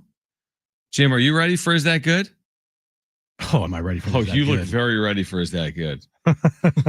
Very ready. All right, let's get to it. That good? Wilcox, snapper, Huber, holder, from 29 yards away. Oh, he missed it badly. Kick on the way. Boswell. That's a winner. The good and bad from the sports weekend. So the Niners were playing the Cleveland Browns yesterday, John. Did you know when the last time the 49ers won in Cleveland was? Last time the 49ers won in Cleveland, yeah, I do know the last time it was yesterday. Well, before yesterday. 1989. Close. 1984. The Niners with their first win in Cleveland since 1984 yesterday. Like Brent, is that good? How many times have they played in Cleveland since 84? A good amount. That's weird. They played the Browns, I want to say 2 years ago, the year they went to the Super Bowl. And they lost in the last second missed field goal by Jake Moody, of all people. Oh, he never missed. He missed a lot for the Niners. And they lost a game like 17-16 or something. But yeah, yesterday was the first win in like almost 40 years. Crazy. When you guys fell behind 8-7 yesterday, were you worried you're going to get beat by Shedeur Sanders? 100%. I was like, oh, here we go. Shedur's going to have a great game. He didn't play bad. They just gave him like the easiest dink and dunk passes of all time. He didn't really do much yesterday. They could have lost the coin flip, and Jim would have thought they would have lost. Correct. All right, I'll give you this. This is my first one. I mentioned this earlier. There are 16 members of the SEC. 6 of them have changed football head coaches this season. Is that good? No, that's so good. Are you kidding me? Isn't that insane? That's the equivalent in the NFL of 12 out of 32, which would be an NFL record, I think. That's just so much. That's insane. It's insane. It's the college football coaching carousel, and it'll be the same thing next year, probably. Yeah, probably true. Do you know who Max Brosmer is, or Brosmer? Did he win like the welterweight or something, a Petco? No. He started yesterday for the Minnesota Vikings at quarterback, John. Did he? He went 19 for 30, 126 yards, 4 interceptions. If you haven't seen it, one of the worst pick sixes you will ever see in your entire life for the Vikings yesterday. Vikings got shut out 26-0. Brent, is that good? No, that's so good. Are you kidding Do you know me? where he went to school? Because I'm looking him up. Don't look. I have no clue. He spent 5 years at New Hampshire. Like, wow. How do you pride go of New from- Hampshire. 5 years at New Hampshire. He was an FCS All-American in 2023, but he wasn't an NFL All-Pro. He said he went to Minnesota. Oh, he spent 1 year his last year in Minnesota. He spent 6 years in college. 5 in New Hampshire, 1 year at Minnesota. But seriously, if you have not seen his pick six yesterday, it's incredible. Bad? You have to go find it. What's this guy's name? Brosmer? Max Brosmer. Just how it's spelled. Brosmer. I need to see this. So who's better, Brosmer or McCarthy? I mean, if you're in Minnesota, you're asking that question right now. It's probably legit. Oh my gosh, this pick is unbelievable. Dude, it's amazing. What is he doing? What exactly? Dude, what are you doing? It's the dumbest pick Why six are I've ever you seen. throwing that? He didn't even throw it. He like underhanded it. It was He's crazy. like, bad call. Yeah, whoops. All right, my next one is hilarious, by the way. All right, my next one is the Bears are tied for the best record in the NFC at 9-3. Is that good? It is good. 9-3 Bears, Jim. 9-3. 9-3. Brent, how are you doing with this 9-3 first place Bears team? I'll ask me again on Sunday because that's what matters. That is true. I agree. The whole thing comes down to if they can beat the Packers this weekend, then this season feels legit. But if you guys lose the Packers, my guess is everything feels like fool's gold, You correct? still have them twice, right? Yeah, we got All right. twice in like 3 weeks. All right, we'll see what they're made of. We talked about it earlier in the show. The Chiefs are 6-6. Is that good, Brent?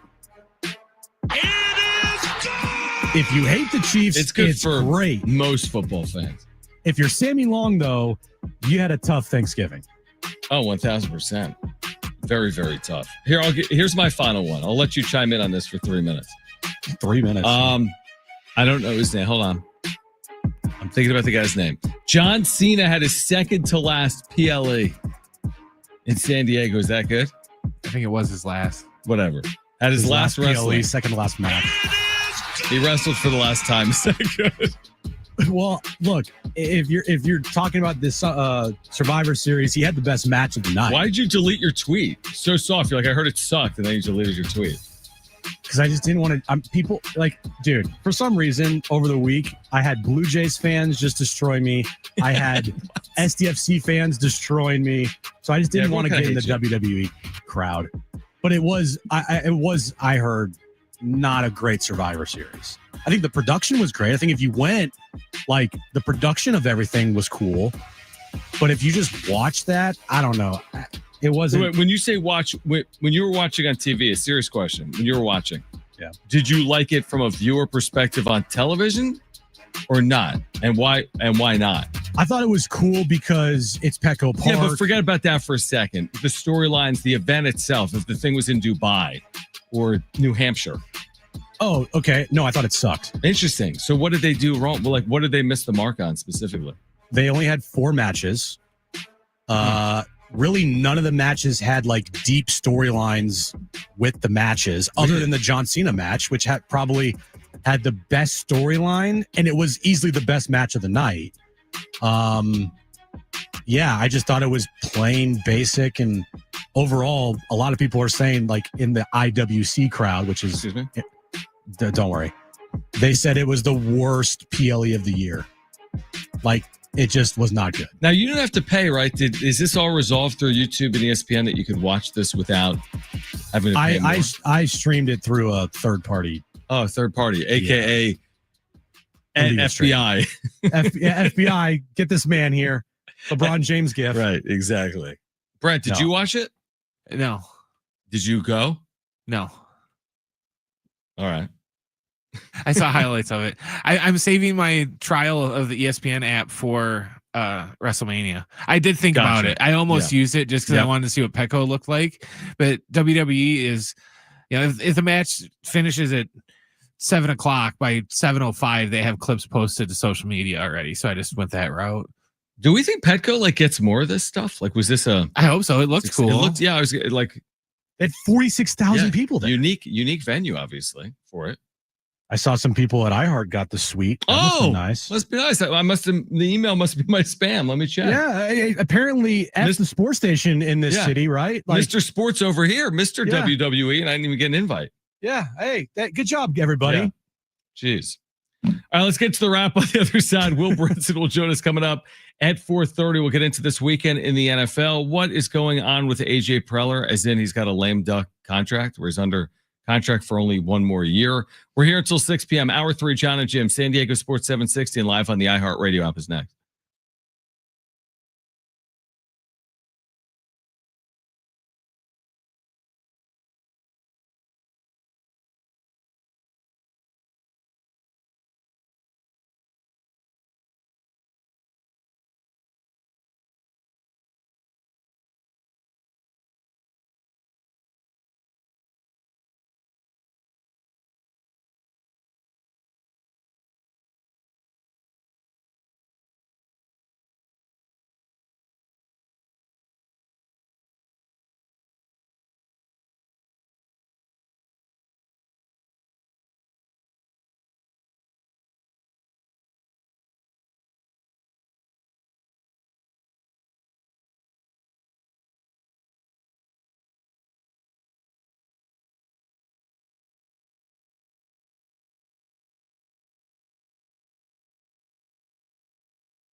All right, this update is brought to you by SDG&E. We'll start with San Diego Football Club as their season is officially over as they lost to Vancouver this past Saturday night, 3-1 in the Western Conference Finals. The MLS Cup now is set.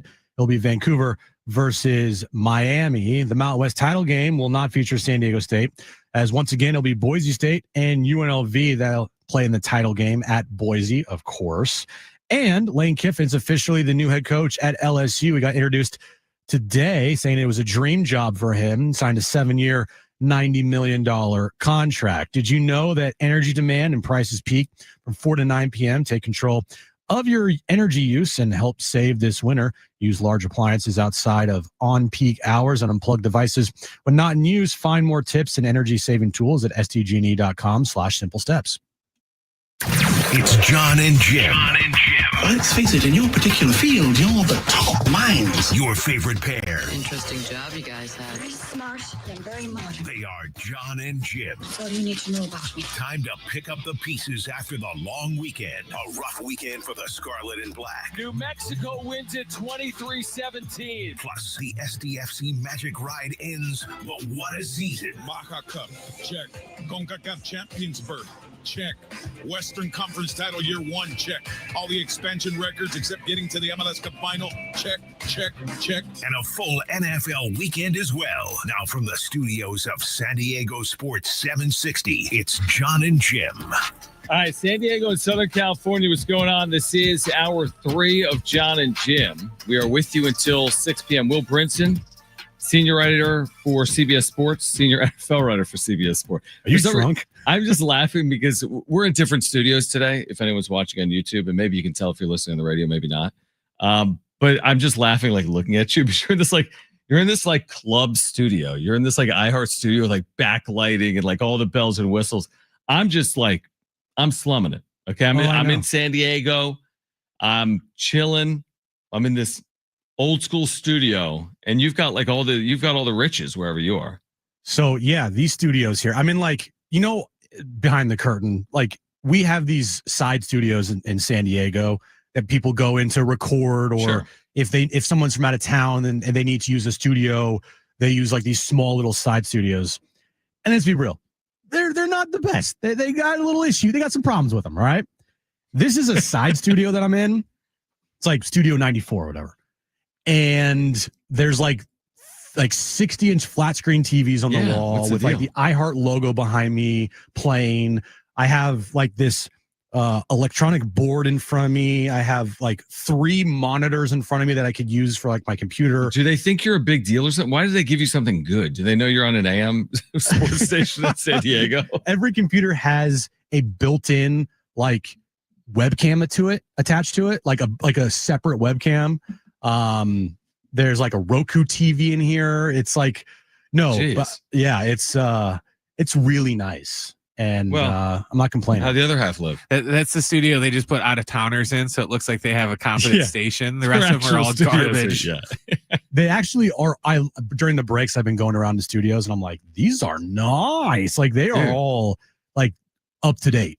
It's the year 2025, and the studios look like they're in the year 2025. Hook us up. See if you can get that here in San Diego for me. Yeah. See if you can take care of that. I'll pull some strings. We're all good. By the way, we're going to get to the wrap coming up, and Will Brinson will talk NFL with us at 4:30. James in the chat, Jim says, one day Jim needs to invite John to a WWE show.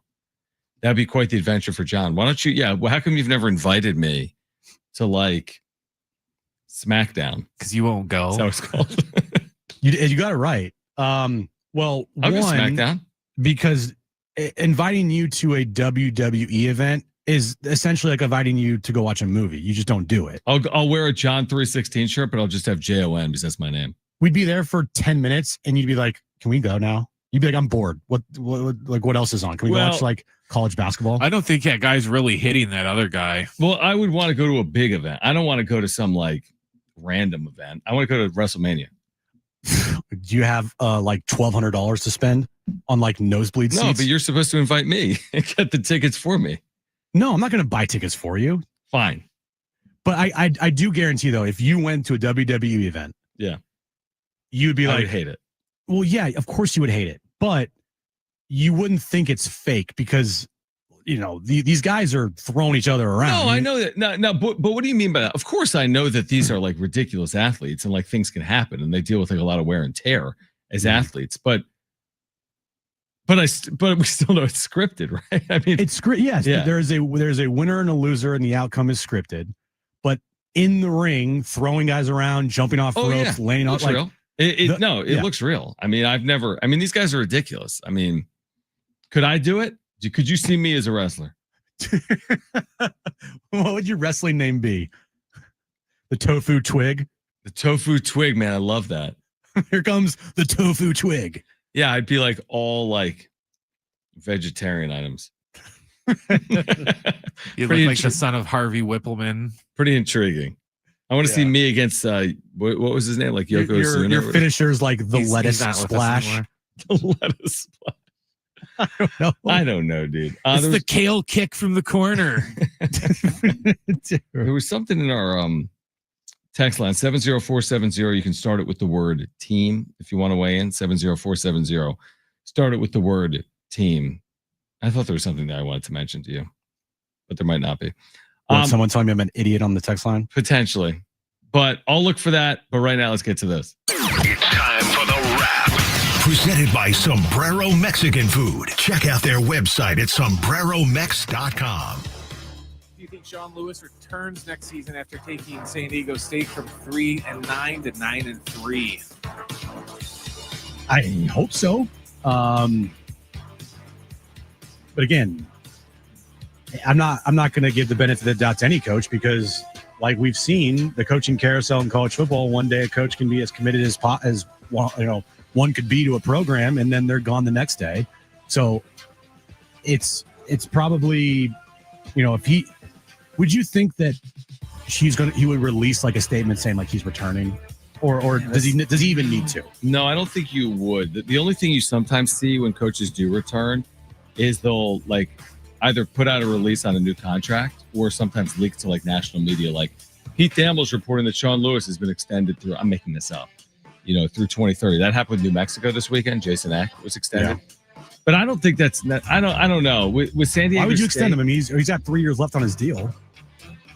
I mean, maybe you extend him because you're just rewarding his second year. You give him a 4th year. It's good for recruiting to have security. Yeah. I'm speaking completely out of turn. But the point is, I don't think there'll be a statement that he's returning. I think we might have a good indication, Jim, Wednesday, which is signing day, when he speaks to the media, like, hey, here's my class of players I just brought in. Well, he already just recruited and got a commit from this quarterback. Yep. And he's like the next version of like Peyton Manning, right? Correct. Okay. Perfect. No, but he did. I think, right. He's got a quarterback. I don't even know what I'm saying. What was the question? So I think it's hard to say. I mean, it's really hard to say because when situations present themselves in coaching, obviously that's part of the business. So I think there's a very good chance he returns, but there's always the possibility of an opportunity that presents itself. But no, I think there's a very good chance he returns. And I think we'll have probably more clarity when he speaks with the media later in the week. Next question. Will Lane Kiffin retire at LSU? No, he'll get fired at LSU. That's what's going to happen. I mean, it's inevitable. Or he'll leave. What job is better than LSU? Alabama? I mean, that's a great question. I mean, yeah, probably Alabama. Might be a few. I don't know. You tell me. Is Texas better? Is Ohio State is better? Clearly. Ohio State. Yeah, Michigan, I mean, I would Georgia. say. But Georgia? Yeah, I mean, Georgia. It's a top 5 job, probably top 5, 6. It's a great job. I'm just thinking like the only way he'll either leave for a better job because that's what he always does, or he'll get fired. So I'm trying to think of like what better jobs are out there. I mean, could he go to the NFL? No. I agree. Could Why? he go to Alabama? Yes. I thought if Lane Kiffin waited, and maybe he waited out that game, Alabama-Auburn game, because if Alabama lost, DeBoer probably's gone. I think there's so many moving pieces. And if DeBoer's gone, is he at Penn State? And then is Kiffin at Alabama? Well, who's that super agent? Jimmy Sexton? Is that his name? Yeah. Yeah, Jimmy Sexton. He controls it all. Right. So who knows? Maybe because Nick Saban and Jimmy Sexton, is his agent, he doesn't want Lane Kiffin ever be at Alabama. So maybe that's a thing too. Yeah. Next question. Any chances the Giants shock the world tonight and beat the Patriots on Monday Night Football? Shock the world. Jackson Dart is starting, by the way. Dang it. It's funny that the Patriots are 10-2, but do they feel like a legit Super Bowl contender? I mean, I'd be shocked if they won the Super Bowl. They're the teams that they've beaten. Look at their schedule. They've not beaten any really good teams. And again, tonight, they'll probably win again. They'll go to 11-2. The record's nice, but who have they really beaten? Shock the world. Where's this game at? To New York? It might be at New England. New England. New England's only a 7.5 point favorite. Yeah, no, New England's going to win tonight.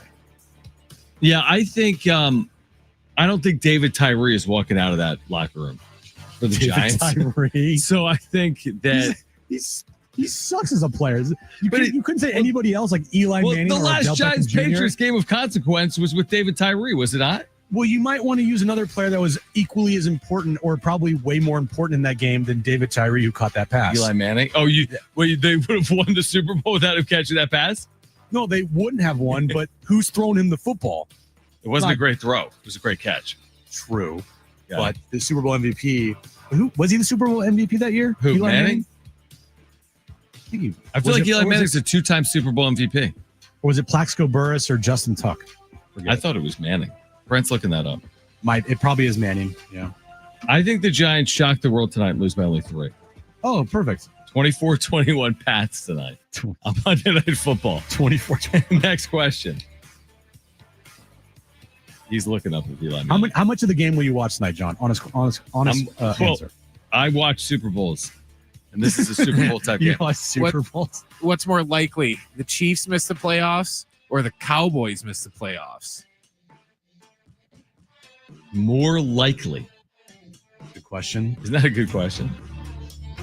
I'll go with the Cowboys. I'm not going to bury Mahomes and the Chiefs yet because they can rip off 5 in a row. But they're still alive, so I have to give them the benefit of the doubt. So I'll go with the Cowboys. I agree because Cowboys this week are at the Lions, which again is not like some guarantee that Detroit's going to win, but I'll give the Cowboys maybe more of the benefit of the doubt if they take the show on the road this upcoming week and beat Detroit. But the Cowboys are playing good football right now. I think one thing that's going to help the Cowboys is that tie.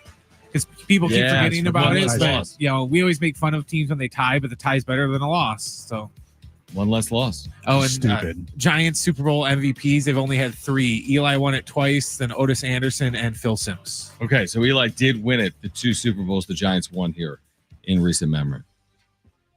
Is he eligible yet for the Hall? Yeah, he's in this round. Okay, interesting. He's an interesting case. Man, we're real up to date on that. I don't. Did you know what happened last week or a week and a half ago? Great. Just missed out. Is Rivers up? Yes. Yes, John. Get Hartman on. I'm kidding. All right, Will Brinson's going to join us coming up at 4:30. Senior NFL writer for CBS Sports. We are here until 6, reacting to this past weekend in San Diego with SDFC and SDSU. Looking ahead to Monday Night Football and more here until 6 p.m. John and Jim, San Diego Sports 760, live on the iHeartRadio app.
All right, John and Jim.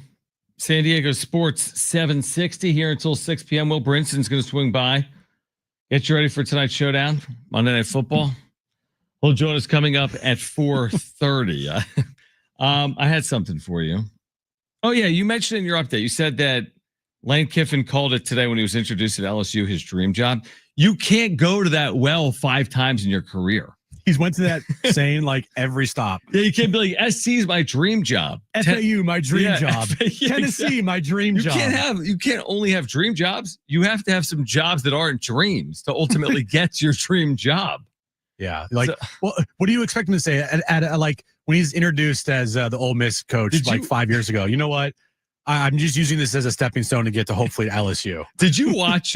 Did you watch him with who did the Marty Smith interview from like the tarmac? Dude, poor Marty Smith. Can we get this guy like he just like sat at the Ole Miss facility for a decade straight over Thanksgiving?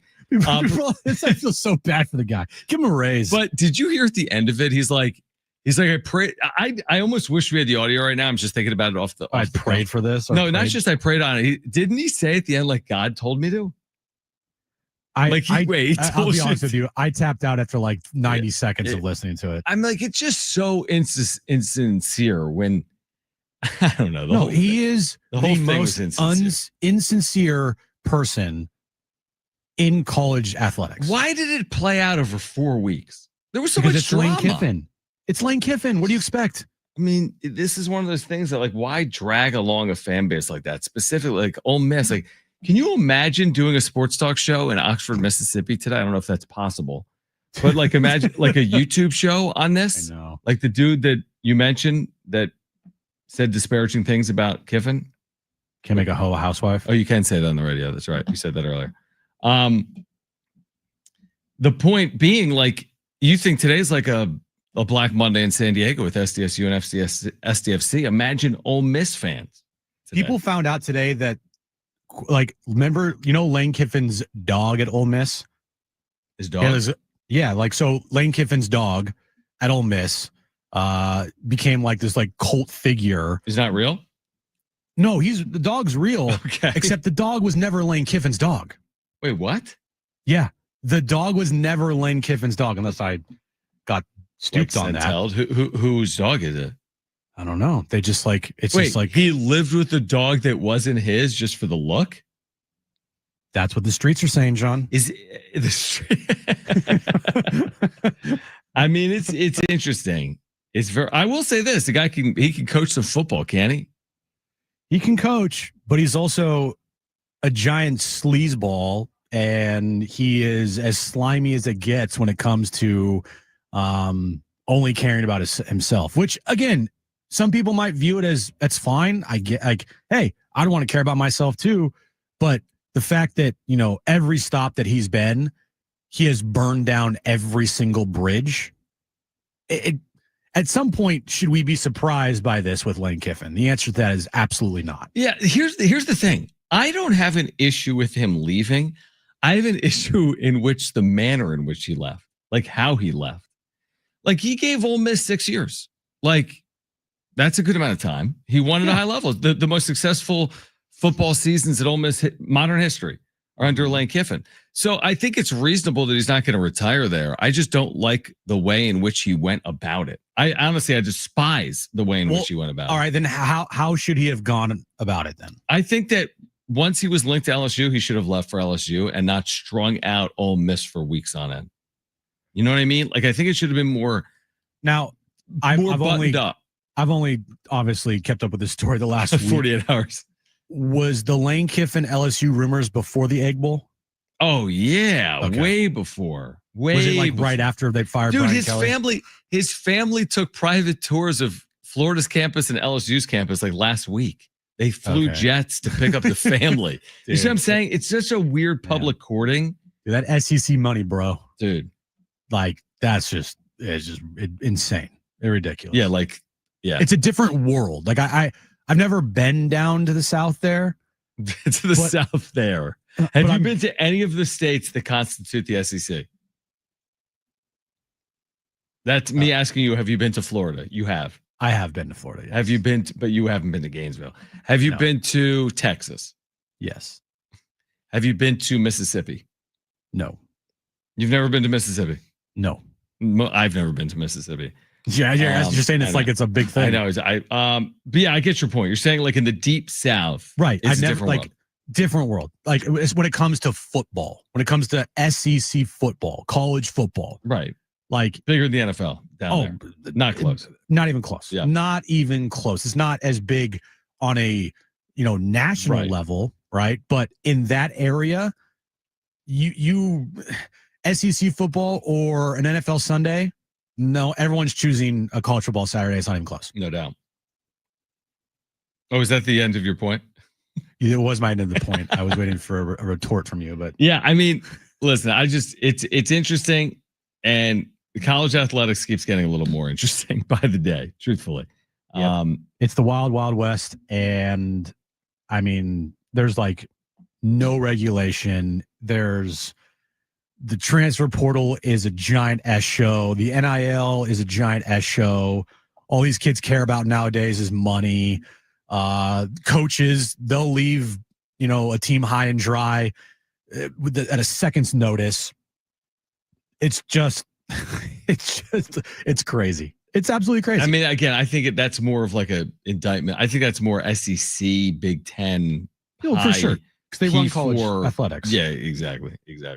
All right, Will Brinson's going to join us coming up on the other side. We'll get into this past weekend in the NFL. We'll look ahead to tonight as well. We do have to get back to, of course, SDSU and SDFC, what played out this weekend, both in San Diego and in Albuquerque, New Mexico for San Diego State football as well. So here until 6 p.m. Will Brinson on the other side, senior NFL writer, CBS Sports. He'll join us next on John and Jim. Stay with us.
All right, this update is brought to you by SDG&E. We'll start with SDFC as their season is officially over as they lost to Vancouver in the Western Conference Finals this past Saturday night. The MLS Cup is set. It'll be Vancouver versus Miami. The Mountain West title game is also set. It will not feature San Diego State. Boise State and UNLV will face off in Boise once again in the title game. And Lane Kiffin officially introduced today as the new LSU head coach, signing a 7-year, $90 million contract in Monday Night Football. Tonight, 5:15 kickoff. It'll be the Giants and the Patriots in New England. Did you know that energy demand and prices peak from 4 to 9 p.m.? Take control of your energy use and help save this winter. Use large appliances outside of on-peak hours and unplug devices when not in use. Find more tips and energy-saving tools at sdgne.com/simple steps.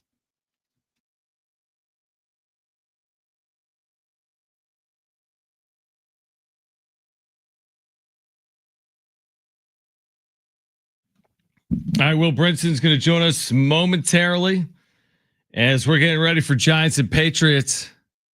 2-10, 10-2 coming up tonight on Monday Night Football. A lot to react to, obviously. Thanksgiving Day, Cowboys over the Chiefs, the concern level with Kansas City, which is 5 games remaining in the regular season. So tons to react to, and we will with Will Brinson coming up shortly. In addition, of course, we're reacting to SDFC. I saw there was something from Chucky today that said he wants to be back. I didn't realize there was a scenario where he wouldn't be back because I thought he was under contract. But I guess that's been a talking point. Like, will Chucky be back with SDFC in 2026? Had the only goal, by the way, in that loss the other day. So we can share some of that audio with you coming up in the 5 o'clock hour. And then again, SDSU, we're waiting on their bowl game because, again, Mountain West Championship is going to be Boise State and UNLV for a 3rd consecutive year. And again, could I get mad at the computers? Yeah, I could. But, you know, again, San Diego State, if they won at New Mexico, they'd be in the Mountain West Championship game. So it's kind of hard to get mad at computers. So it'll be Boise State and UNLV coming up on Friday night in the Mountain West. All right. So are you texting Will? Is that what's happening right now? I am, yes. And is he texting you back?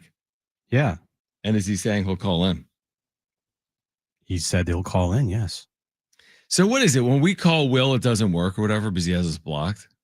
No, he just blocks, what's it called? iHeartRadio? Blocked numbers. Because we have, for some reason. Oh, gotcha. Yeah. I gotcha. Yeah. So we're a block number. Will's calling in now. He was texting with his kid. Oh, he was texting with his kid. Kids. So texting with his kid's more important than coming on our show. I see how it is. Will. All right. We've got him right now. Will Brinson, senior NFL writer, CBS Sports, back with us right now on John and Jim. Will, we always appreciate you taking time for us. We're discussing obviously what's going to play out here tonight between the Patriots and the Giants. Obviously, the Patriots are a pretty heavy favorite at home. I guess the 30,000-foot question, like, how has Mike Vrabel been able to do this? I know the schedule hasn't been the toughest, but they're 10-2. How have they done it so quickly? Yeah, I mean, the schedule is like their schedule is as soft as it gets, and I'm not taking away from the Patriots, but I do think that you know, if they were playing a harder schedule, we'd be. I mean, I think they played. It might be like one playoff team and some Bills. I mean, they beat the Bills. Look, they're going to win the division in Mike Vrabel's first year and Drake May's second year. Drake May leads the NFL in passing yards and completion percentage. I mean, this, you know, I'm not taking away from the Patriots at all because I do think Vrabel has gone in there and just changed a lot of things. And essentially, he hasn't rebooted it to what Bill Belichick did there. But he has taken and Vrabel was awesome in Tennessee, you know, with Ryan Tannehill and, you know, basically A.J. Brown and Derrick Henry in a kind of a no-name defense. He had the Titans as the number 1 seed in the AFC. Like, that's kind of insane when you just say it out loud. Like, Ryan Tannehill, number 1 seed in the AFC. I think it's taking all the lessons he learned from Bill Belichick as a coach there, taking his own personality, and then finding an identity for this team, you know, which starts with running the ball well. And they've done a pretty good job of that. Obviously, they can throw the ball vertically down the field really well, too. and it's stopping the run. Now, Milton Williams is out tonight. He's on IR. But, I mean, what a great signing by the Patriots this offseason. Christian Barmore's been great. Their defense has just played to the kind of level we saw from Vrabel's Titans teams where, you didn't really look at the defense and think, this is going to be an elite defense. But they play really good football. And then, you're getting the most out of Drake May. You bring Josh McDaniels back. He gets to coach another generational quarterback. Travion Henderson, who looks like a budding superstar. You bring in Stephon Diggs, which, brings some eyebrows at the time, but I think it's like bringing the right pieces in at the right time, and also just having a coach that kind of creates this culture and knows how to win. And that's why Vrabel was so highly sought after last offseason. The Jets tried to get him, and he decided to go with the Patriots. It just looks like I'm not going to say it's like Belichick 2.0 because that's just unlikely that anybody does that. But it does look like Mike Vrabel is doing what he did in Tennessee with a higher end quarterback, a franchise quarterback, and pieces already in place. So it does seem sustainable even with the easy schedule. So on the flip side, the NFC, Will, you got the Chicago Bears in first place in the NFC. Are you bought into the Bears, or do you have to see what they do against the Packers twice here, the Niners and the Lions to finish up the season before maybe you can be potentially all in with the Bears? Yeah, so I think the Bears is kind of similar to the Patriots, where you could be all in on them as the long-term prospects of the guys in charge, the coaching staff, and by extension the GM to an extent, but these new empowered coaches in Vrabel and Ben Johnson have a lot of say in everything that's going to go on. I think you can be all bought in on, these two teams being good for the long haul because the way that they sort of built the rosters and the age of the talent seems sustainable. Now I say that, and then you look at the Commanders and they go from, NFC title game back to what they are this year. So it's not easy to be sustainable in the NFL, but I do think both teams, you probably wouldn't say, all right, these two teams are going to meet in the Super Bowl, or these two teams are going to be the Super Bowl favorites next year. But I do think they're going to be in that, consistent, upper second tier, ready to bust into the first tier situation for the next year, over the next couple of years, and maybe they get there this year. Who knows? But I do think the Bears have been a little bit lucky. A lot of fourth quarter comebacks. Now, again, Caleb Williams played great football. Part of this is just they got good quarterbacks, and now they've got good coaching. And those two things in the NFL go a really long way. And it's not that simple because you have to identify the right quarterback. But it does show you if you get that high draft pick, you make the right decision at quarterback. And just look at the Panthers. They swapped. And they're in the mix this year too, but I don't think anybody's talking about them like this. They swapped the chance to get Caleb Williams for the chance to get Bryce Young, give up a receiver in the process, and by virtue of doing all that, probably prevent themselves from getting Ben Johnson. And that's just the difference between being the one seed and fighting for the the playoffs and maybe being a fluke there too. So yeah, I buy it what they're doing. I don't know that these two teams are going to shred their way through the postseason, but look. The NFC looks a lot tougher, but it does feel as if, the chalk that condenses in the NFL or has condensed over the last few years, maybe dissipating a little bit in 2025 where, Mahomes could get in as a wild card. Obviously the Bills are still a problem. The Ravens probably going to make the playoffs. I mean, they don't want to take this division, even though Vegas says it's theirs. It just feels like both sides of the bracket are really, really wide open this year. Completely wide open. Will Brinson, senior NFL writer, CBS Sports, with us right now. So speaking of just, is a team a postseason contender or not? Can the Chiefs win out at 6-6? Can they win out and make the postseason? Yeah, I mean, they can. I mean, they have, and this is I'm not going to hot take and be like, no chance. These guys are dead in the water. But, you had these two, you can't call 2 games must win. I guess that's a little redundant, but the first one was kind of a must win in Denver. They don't win it. The second one in Dallas, things really felt like a must win and they just lose outright. they now they have to run the table. Now, can they do that? Absolutely. Would I be surprised if they do that? No, not at all. Patrick Mahomes and Andy Reid get hot and then just really hose somebody, like in the wild card round, that wouldn't shock me in the slightest. Having said that, when, we talk about they went 12-0 one-score games last year, they're 1-6, I think, in one-score games this year. Like, that's the margin for error in the NFL when it comes to, being a top seed in your conference and fighting for the playoffs. And for years, the Chiefs have sort of been immune to that, the same way that the Patriots were. Well, it's not always that easy in football. And so, if I'm expecting to see the Chiefs playing in the postseason. And maybe that's just defaulting to Mahomes and Reed, but I'm expecting to see it until it's not actually happening. That's just how I think, not growing up watching the Patriots, but just being, cognizant of Tom Brady and then being cognizant of Patrick Mahomes in like my adult football watching life. You don't believe that monster is dead until the head is chopped off and they are not playing in the postseason. Yeah, exactly. It's like until they're officially eliminated, you have to give them the benefit of the doubt until proven otherwise. The Broncos, I feel like if you want to be entertained, you watch a Denver Broncos game because every single one of these games that they play comes down to like the final possession. They're 10-2. They have a really good defense, but Bo Nix, do you trust Bo Nix to lead this team in the postseason to potentially get to a Super Bowl? I trust Sean Payton to do it. And I think he does a really good job calling plays. Bo Nix, you saw that like falling to the ground sidearm pass for the touchdown last night that shows the upside that he's got. And I do really think when you watch him play, not that he's Drew Brees by any stretch, but that he is a great fit in the Sean Payton offense and probably even though he's kind of older, will continue to grow in that offense. Now, at the same time, if the chips are down and we've got Josh Allen against Bo Nix, even with a bad Bills defense, or Bills defense, it's like good some weeks, like every 4 weeks, the Bills defense is really good. And then the rest of the time they kind of get shredded. If we got Josh Allen against Bo Nix, I'm probably picking Josh Allen just because of the gravity of the situation. But remember, Bo Nix played in the playoff game last year.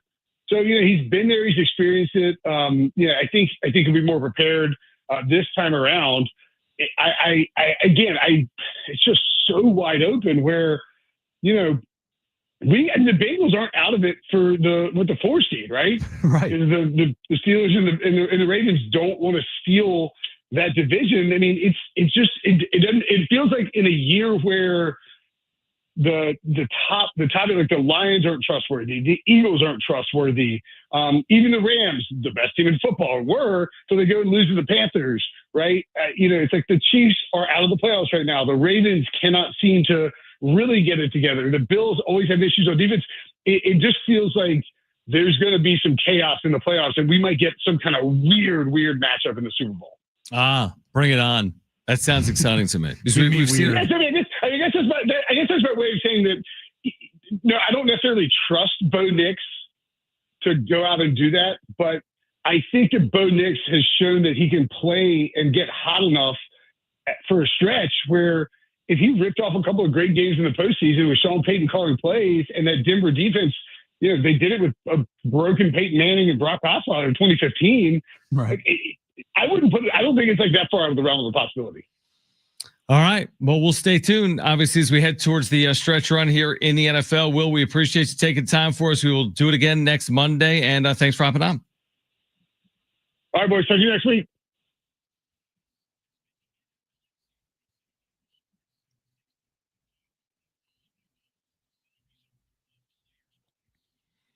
Jim, you asked Will about the Bears. I didn't. Brent wanted me to ask is it a slap in the face that the Bears are 6.5-point dogs this weekend at Green Bay? Do you think that's a big number? Chicago's won all those games in a row. They're 6.5-point underdogs at Green Bay. So wait, why didn't you ask him? Because we're on the way out. It's 4:43. He could have. I mean, we've gone past the clock. Well, I didn't find it to be like hey, America needs to know if it's a slap in the face to the Bears that they're 6.5-point underdogs. Okay. So I'm asking you, do you think it's a big number? I wish you would have asked our NFL insider that. Text him. No, there's no point. Will, by the way, we were doing it. We wanted to ask you this question, but we didn't. Maybe next time. They would play again. Well, it won't be next time for that question. Not for that question. You're right. It's happening this weekend. Next year. And guess what? The time that we spent talking about the question, Will could have answered it. Easily. Completely agree. All right. We're going to give away some tickets on the other side. A family 4-pack of tickets to SeaWorld San Diego's Christmas celebration going on right now through January 4th. We'll give those away. We're getting back to SDSU and SDFC, what played out this weekend here in local San Diego sports. We're here until 6 p.m. John and Jim, stay with us.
All right, John and Jim, do you know There's something I haven't mentioned the entire day. Do you have any idea what that is?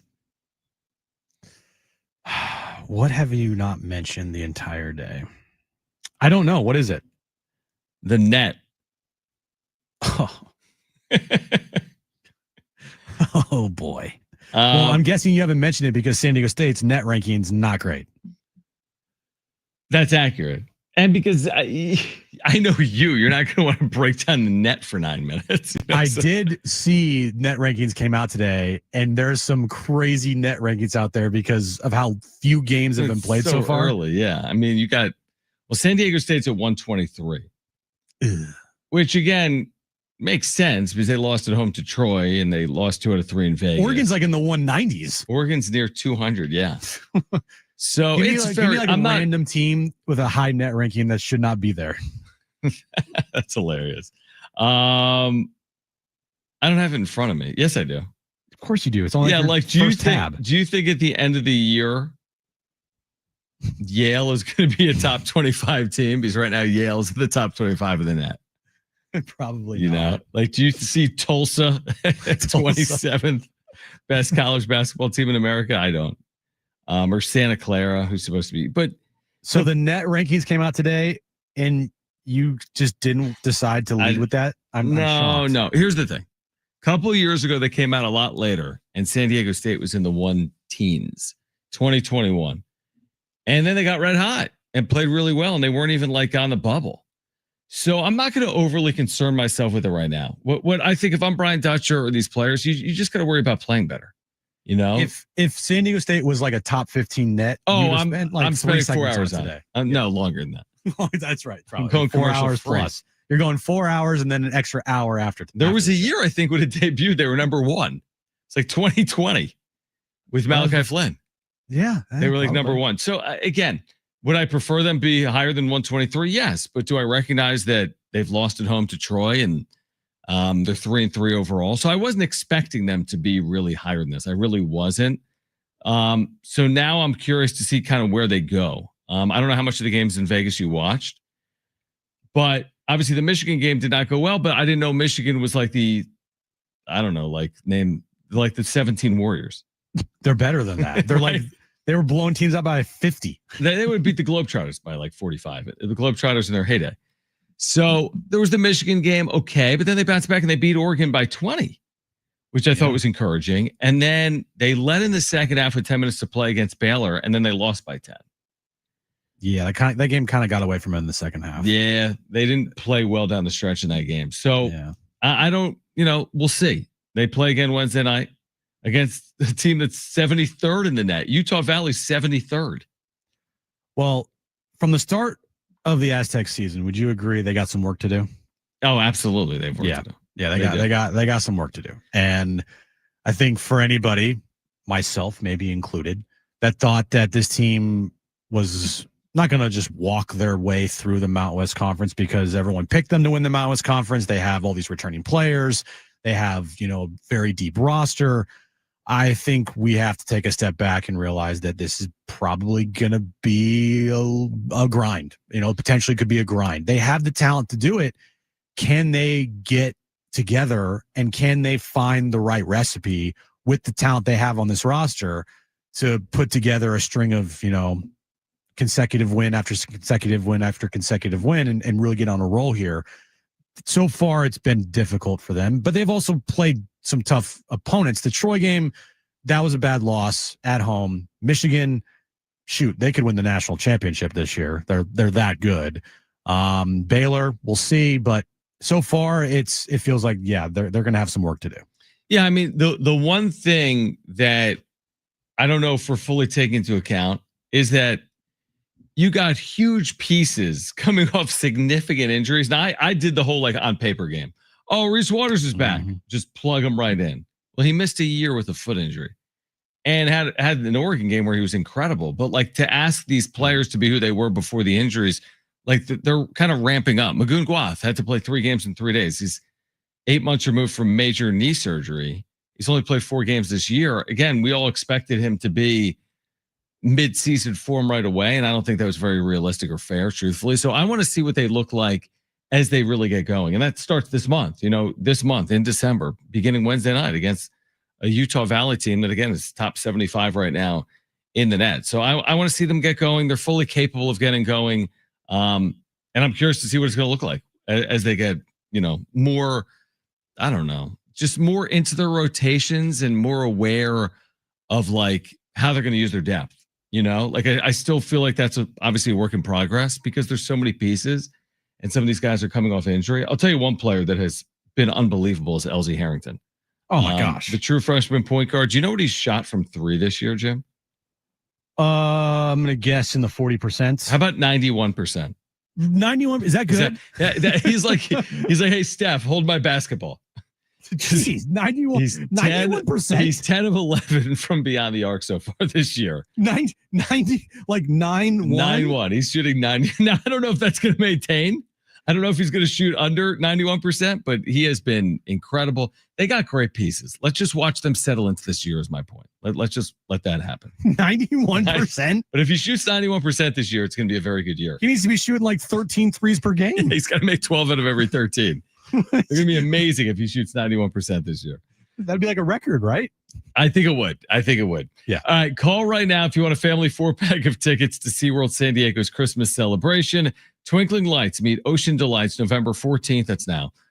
Through January 4th, you can experience the magic of the season, meet incredible animals like belugas, penguins, and sea otters.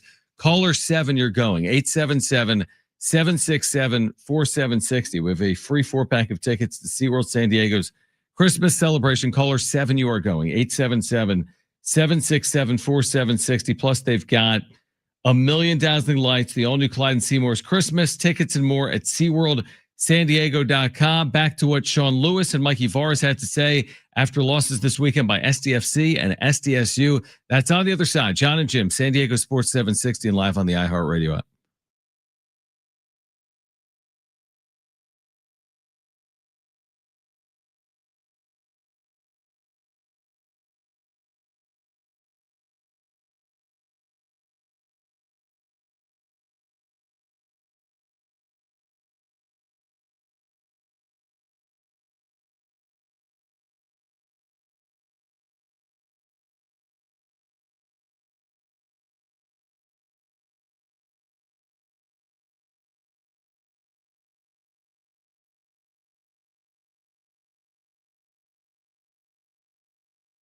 All right, guys, it is Schaefer, and there is no better time than now to get down to your local Toyota dealer. New vehicles arriving daily, including the most popular cars, trucks, and SUVs. Whatever kind of vehicle you're looking for, hurry into your Toyota dealer today, or make sure to head to Toyota.com. If you're looking for a great deal on a new Toyota, there you can check out all the latest offers, search inventory. Finding the Toyota that's just right for you starts at Toyota.com. Toyota's Beyond Zero lineup of electrified vehicles helps to create a greener planet. Toyota's Beyond Zero lineup supports a greener planet with a wide range of electrified vehicles, including hybrids, plug-in hybrids, and fully electric vehicles, or take each day further than you thought possible. And a new Camry with its stylish looks that'll make an impression wherever you go. See your Toyota dealer today and discover what makes Camry legendary. There's no better time than now to get to your local Toyota dealer. Get your local Toyota dealer today or Toyota.com. That's Toyota.com. Your Toyota dealers, we make it easy.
All right, this update is brought to you by SDGNE. SDFC's season is over as they lost in the Western Conference Finals to Vancouver. Vancouver will now take on Miami in the MLS Cup Final. The Mountain West title game will not feature San Diego State. Once again, it'll be Boise State and UNLV. They'll play in the title game in Boise, of course. Lane Kiffin officially introduced today as LSU's new head coach, signing a 7-year, $90 million contract. Monday Night Football, about 15 minutes away from kickoff in New England as the Patriots host the Giants. Tonight, we have Lakers basketball on the station as they take on the Phoenix Suns, 7 p.m. tip time. You can listen to that game right here on San Diego Sports 760. Did you know that energy demand and prices peak from 4 to 9 p.m.? Take control of your energy use and help save this winter. Use large appliances outside of on-peak hours and unplug devices when not in use. Find more tips and energy-saving tools at sdgne.com/simple steps. It's John and Jim. Let's face it, in your particular field, you're the top minds. Your favorite pair. Interesting job you guys have. Very smart and very modern. They are John and Jim. That's all you need to know about me. Time to pick up the pieces after the long weekend. A rough weekend for the Scarlet and Black. New Mexico wins it 23-17. Plus, the SDFC Magic Ride ends. But what a season. Baja Cup, check. CONCACAF Champions berth, check.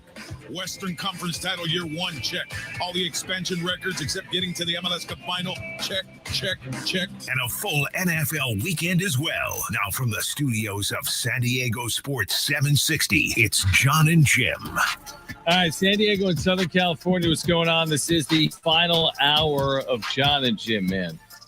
This is just flying by this Monday afternoon here in America's finest city.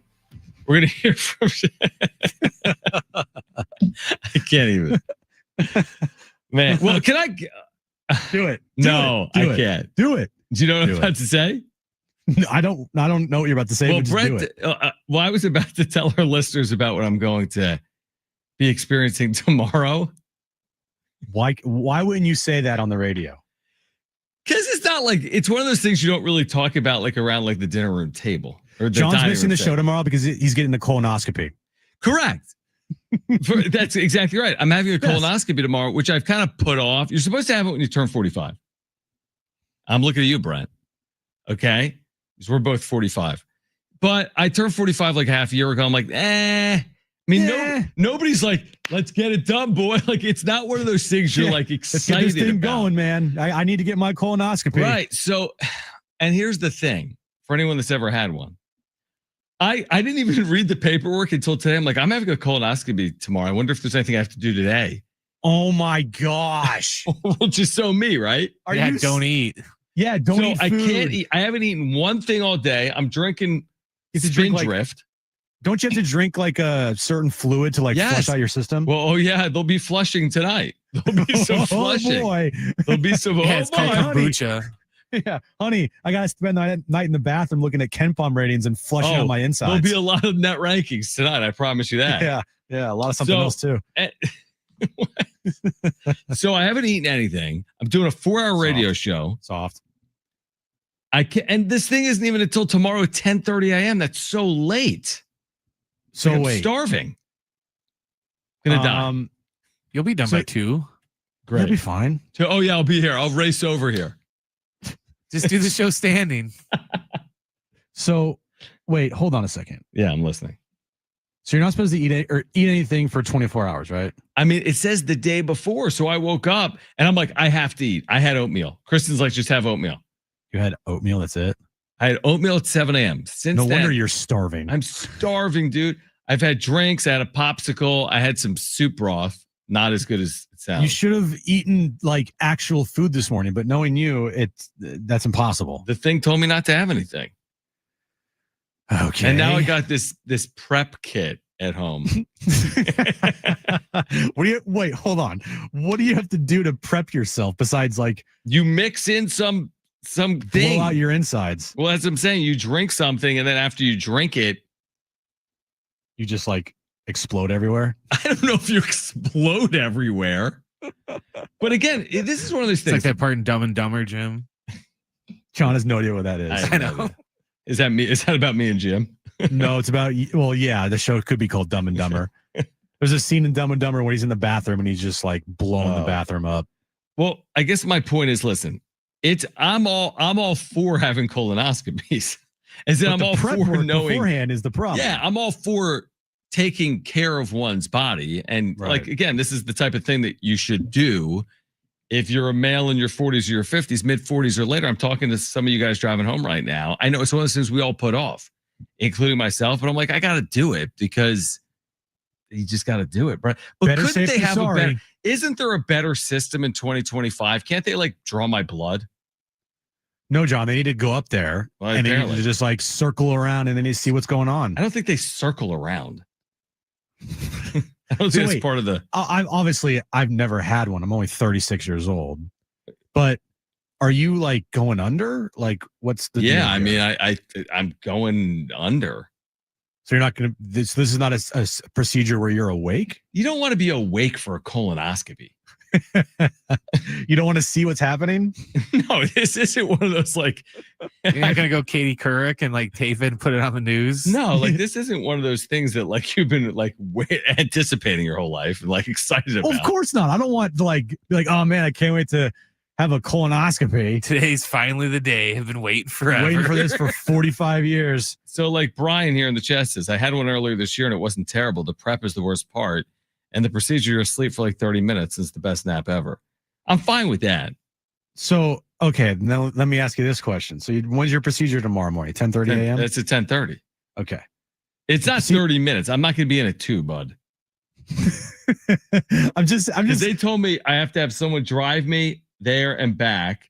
That I wouldn't be there for more than 3 or 4 hours. I'm guessing I'm not getting back till mid-afternoon. I'm just giving you crap. It's okay. Oh, no pun intended. Yeah, but I'm bummed. There we go. So again, it's like, I'm trying to think. You had recently a kidney stone. Yeah, but that like was painful. That hurt. That was the worst pain I've ever experienced my entire life. Worse than Niners Chiefs? Probably, yes. Probably, yeah. Probably. If I were to choose which I would want to experience again, I would choose the football game. This like the kidney stone. I remember I asked the doctor. I was like, am I being like a wuss right now? Like, am I supposed to be in this much pain? Like, is this supposed to hurt this bad? And they're like, yeah, it's the closest thing that males will experience to childbirth. And I was like, oh, okay. Well, so I'm not like far off to say this is as awful as it is, right? She's like, yeah, no, this is bad. Then I'm trying to think then. That means that if men were the ones that got pregnant and had kids, would there be any kids? No, there wouldn't. We would all suffer and crumble and die. We are so soft. Women are the strongest human beings on the planet. Wait, what is this? We'll go to Dan wants to weigh in on my colonoscopy, I think. But Steven says, you can say that, John. You can say, John, you can say it. He says he submits a stool sample each year. You don't need a colonoscopy. I don't know if that's proven to be factual or not. What do you mean submit? Where do you go? You go online, like stoolsample.com and just submit? Yeah, someone can study your poop. The guy said he was a doctor. Right, exactly. And here's my poop. All right, good. Let's go to the phones because nothing is more important than going to the phones when you're discussing something like this. 877-767-4760. Dan, thanks for calling in, man. You're on with John and Jim. Yeah, what are your colonoscopy stories? We want to hear them. Yeah. I don't know if you're going to be able to make the Aztec game in a couple of days after that one. Why do you say that? I'll be fine Wednesday. Don't scare me. Oh, don't do this. Don't do this. You're going to scare them. No, they got the little that little color guard guy, the little box that walks around. Maybe you don't qualify for that. Oh, like Cola Guard? I know what you're talking about. The little box that walks around. Wow. I mean, I do you trust that? It says at the bottom, thank you. It says like accurate 42% of the time. I'm like, it's not good enough. Would you, because in the chat, Steven says that you can mail in your poop. Would you do that? Under no scenario I would mess that up, first of all. You would totally mess that up, pun intended. No scenario in the world would I do that. I'd probably rather just do this. So you'd rather not eat for a full day, go under, have a colonoscopy rather than just mail in your poop, and that's it? Because I don't trust that. Good point. I just Googled it. It said, no, a stool test cannot fully replace a colonoscopy because it lacks the preventative power to remove polyps. Thank you. So anyway, that's my tomorrow. But here's the thing. The reason I scheduled it for tomorrow, I was all worried. I'm like, wait, is it going to be Mountain West Championship week? And I'm like in and out of press conferences. Like, hold on. I'll be back in 4 hours. I got to go relieve myself. But it kind of works out because I always said, you know my fall, dude. I've been running from one thing to the next. So I'm like, I got to get it for you right now. Yeah, I had to get it done. I'm like, you know what? Why don't I just take a day to get a colonoscopy? Just take a day. Then I'll prepare for San Diego State, Utah Valley on Wednesday night. Well, you can prepare tomorrow when you're at home. Oh, I will be. Recovering from your colonoscopy. I will be, and I'm already worried. Not about the colonoscopy, about Utah Valley. You know, so. When's the last time you were put under sleep? Like for a procedure? You know me. I have some things. You have some things. Did your kit come with a donut? Excuse me? You know, not the kind you eat, the kind you sit on. To like help you like relieve all of your, you know what? Soreness. Dude, I don't want to do this. I told Kristen, I'm like, I'm out. She's like, no, you have to do it. I'm like, I'm done. I'd rather have a bagel right now. Like, she's going to have to drive you there. But I'm serious. First of all, who am I to be complaining to my wife, by the way? Right. Yeah, you should not be complaining to her. Yeah. She's the real MVP here. She's been going through a lot. My wife's going through a lot more than I am. But you know me, I'm so soft. If I was dealing with what Kristen is dealing with, you'd be dead. It would be the gym show because I would literally be gone. Yeah, you would not survive what Kristen's going through. Correct. So anyway, I guess don't pray for me. Then you're right. It's just a colonoscopy. It's fine, dude. You're gonna be okay. I mean, what's the worst that could happen? Famous last words. Yeah. When's the last time you went under? For my kidney stone. They put you under? Oh, because they take the kidney stone out. No, because they had to put a stent inside of my bladder to help relieve the kidney stone and like relieve all the toxins. And so I was like, I had like emergency surgery. They put me under. Yeah, that was a disaster. It's like 5 a.m. in the morning. I'm signing these random like papers to okay them to put me under to like do surgery on me. And I'm like, what's happening? I'm under like heavy drugs, heavy medication. I wake up. I think I sent you a picture. I was like, I'm dead. And that was the last time. And the stint was actually more painful at times than the freaking kidney stone. Have you followed up with whatever they said don't do? Like don't to do. Remember what I said? I was like, yeah, I'm not gonna drink soda ever again. And then like 2 days later, you brought a Coke in. I'm like, I'm drinking so much soda. I'm such an idiot. You are an idiot. And I know your last week over Thanksgiving. Dude, my last week is going to give me a kidney stone in like a heartbeat. How much weight have you gained the last week? I'm serious when I ask that. Anything? Like seriously? Like maybe 3 or 4 pounds or no? Yeah, probably like 2, 3, 4 pounds. My diet has consisted of Wawa, pizza, bagels, and tasty cakes. You've had tasty cakes? I've never had a tasty cake before in my life. The first ever tourist in Philadelphia. And now I can't stop eating them, and that's a problem. I've had the crimpets. Have you ever had the crimpet ones? Yeah, with like the white top. Yeah, Aaron was like, I used to have these as a kid all the time. I'm like, what are these? I tried it. Oh, that was a big mistake. Because you love them. Because I absolutely love them. They're amazing. I need a daily photo of you sent just so I can see your body change over this trip to Philadelphia. Yeah, it's all right. Yeah. Let's get back to SDSU and SDFC. We'll hear from Mikey Varis and Sean Lewis on the other side. We are here until 6 p.m. John and Jim, San Diego Sports 760 live from the colonoscopy talk.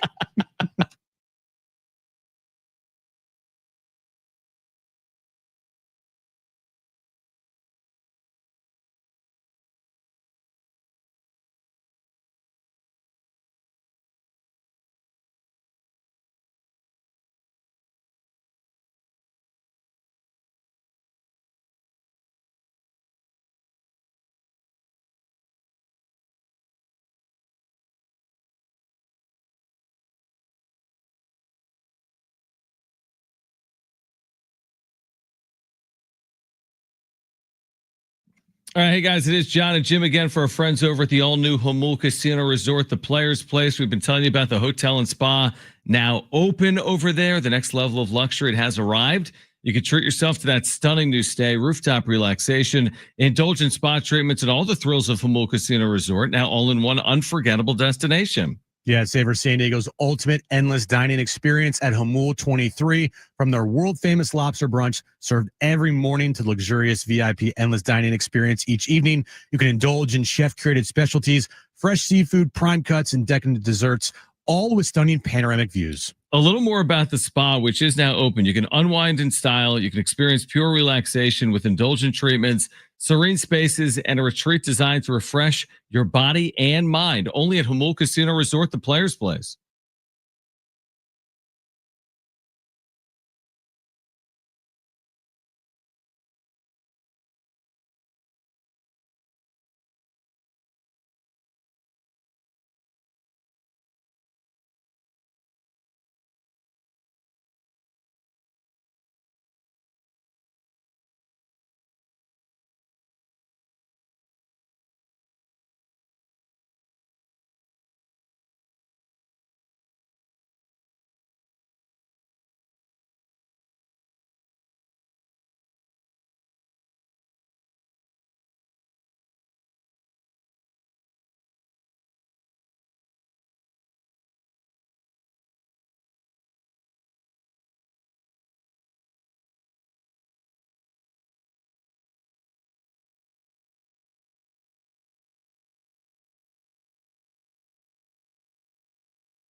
John and Jim, a lot of people weighing in, by the way, on our medical histories. By the way, I just wanted to clarify, I am a human. So is John. Yeah, we're both humans. We're both humans. In theory. In theory, yes. It's kind of a weird Monday. Again, with this, there's so much anticipation for this weekend. I was really looking forward to San Diego State, New Mexico. It was a great game. You should have seen this environment, by the way. It was a good environment. I saw it on television. It was loud the whole game. It was insane. Well, what was your reaction when they stormed the field? You're like, wow, you storming the field after beating San Diego State. Do you think that like I think it was more about their season as opposed to who they beat. Like I said the week leading up, it's like the New Mexico Super Bowl. I just kind of felt it. So like, anybody they played, they would have done. They stormed the field. I think if they would have played me and you. You know, I mean, I just feel like it was a moment for their program. I don't think, how many games did they end up winning? I think they went 9-3. Is that right? They hadn't won 9 games in like forever. I mean, this is a program that's been on very hard times. They haven't been to a bowl game in 10 years. They never win 9 games. They never, ever, ever win 9 games. They have a chance now to win 10 games. So I just feel like it was a lot of like pent up, hey, our football program is relevant type of motion at New Mexico. So there was that. And then SDFC, everyone was all optimistic and hopeful. And, you know, they had an amazing year, an incredible year. You take nothing. Honestly, both of these programs had great years, I think, SDFC and SDSU football. And sometimes you just run into an opponent that has a better night. And that's what Mikey Varas had to say post-game. Let's hear from Mikey Varas again if you missed this. This was Mikey Varas, head coach, SDFC, what he had to say post-game after that Western Conference final loss on Saturday night. I think details are for later, but it clearly wasn't our best night, and they had a very good night. And we got out. They won the game, so it was proud though that the guys didn't give up. Came out and down 0-3. You get to decide who you are in that moment. These guys came out and kept fighting, got the 1-3, even with a red card, can make it 2-3. And I think that we all believed that we were going to make it 3-3 until the final whistle. All right, so Mikey Varas again post game disappointment, but again, it's like disappointment in the moment. But I think everyone was thrilled with the end result of the year and all of this optimism again heading into 2026. But yeah, I mean, how could you not be disappointed in real time? It's like anytime you have a Cinderella, right? It's like when St. Peter's makes the Elite Eight. Who'd they lose to in the Elite Eight? I forget. North Carolina. I mean, you're not like excited that you lost. No, but you're also like, wow, that was a great season. I think. And bad comp by me because SDFC is not St. Peter's in this analogy. No, SDFC was the top seed in the Western Conference. I think with to home start the field year, advantage. it had a Cinderella feel maybe to start. You know what I mean? Like an expansion franchise making it as far as they made it and having a year as good as they had has Cinderella qualities to it, I guess. Yes and no. It's not like they went into the postseason as the 7th seed or the 8th seed. Not the postseason, maybe the season. Okay, but at some point we had to stop looking at this team as an expansion team and look at them as an actual contender because that's what they turned themselves into. Yeah, I agree. They went from, this is a great story, expansion team to like, all right, wipe that away. They're actually a legit contender. So like, let's treat them as such. Let's not look at them as the little engine that could. Let's look at them as the top seed in the Western Conference, the team that had home field throughout, the team that hosted the Western Conference finals at Snapdragon Stadium. And you can be both things. You can be extremely disappointed that they went out. I don't want to go as far as they laid an egg. Some might. I did say that on social media, but I mean, it was what it is. But you can also be excited too and happy about the season and the memories that SDFC gave fans, and to look forward and be like, wow, that's going to be what soccer is going to be like, professional soccer in San Diego. Like, man, that's going to be a fun time to go watch an SDFC match at Snapdragon Stadium. Dude, I mean, it's like one of the great success stories in professional sports. I mean, to draw like that right out of the gates and to do it all season long, and they're going to do it again in 2026. I mean, this market is over the moon over what they've done with SDFC over this last year plus. So they have that. For San Diego State, it's a little bit of a different scenario playing out. I mean, they had the Mountain West Championship in front of them with the win, right? They controlled their own destiny, which makes it tough. And they played, it was a very entertaining game. It might not have been a perfectly played game, but it was a very entertaining game. And then they come up short in the second overtime. Looked like they were destined for a loss in the first overtime. New Mexico literally fumbled at like the 1 yard line. That was the dumbest thing. 2 yard line. What were they thinking? No idea. In fact, their coach, to his credit, is like, that was dumb on my part. I should have centered it the play before. We should have just kicked the field goal from a 20-yard field goal. Yeah. So the Aztecs had like that second life, and then just not enough in the second overtime. New Mexico scored in the first play, but didn't cash in the 2-point conversion, which is required. Then the Aztecs had a big run from Jaden Denigal. They had a 1st and goal from the 10, needing 10 yards to tie it up, and then a conversion away from potentially winning the game in double overtime, and they couldn't do that. Sean Lewis spoke post-game about the Aztecs' inability to win in Albuquerque. Obviously, heartbreaking loss there. Guys competed their tails off. We got to do a better job making sure that they're prepared and ready to play. Obviously, there's some key factors, some fundamental things like ball security and obviously alignment assignments and all 3 phases that we need to do a better job with. That's on us as a staff and myself, most importantly, making sure that our guys are prepared and ready to go. again, emotional loss, major letdown there in double overtime. Felt like we had control of the game for the majority of it, but at the end came up short. Now we got to respond. It's the beauty of what this game teaches and the life lessons, right? The sun's going to come up tomorrow. There's lessons to be learned. There's opportunities for us to go forward and continue to play. There's still going to be a championship moment for this team. And we'll see where that's at, and we'll bounce back and get back to work. And that's truly the reward, to have another opportunity to have postseason play, and looking forward to more time with this team. Sean Lewis, post-game Friday, which I thought was Saturday, by the way. Your days are all mixed up. Yeah, I was like, wait, my days were all mixed up too. Right? I was like, I thought it was Saturday. It was actually Friday. And somebody was like, why is there no show today? And you replied, you're like, well, first of all, the Aztecs are playing right now on the radio. And secondly, it's Black Friday. Right. It's Thanksgiving week. We're not having shows today. But it's funny because when someone put that, I thought that, I'm like, it's Saturday, bud. We don't do a show on Saturday, but it was a Friday. Yeah. All right. More reaction to the weekend in San Diego sports. Plus, Jim's back page is ahead. We're here until 6 p.m. This is John and Jim, San Diego Sports 760, live on the iHeartRadio app.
All right, this update is brought to you by SDGNE. Monday Night Football underway in New England. Patriots have a 3-0 lead over the Giants. 7:39 left to go in the first quarter there. And tonight we have Lakers basketball on the station. 7 p.m. tip time as the Lakers host the Suns. You can listen on San Diego Sports 760. Did you know that energy demand and prices peak from 4 to 9 p.m.?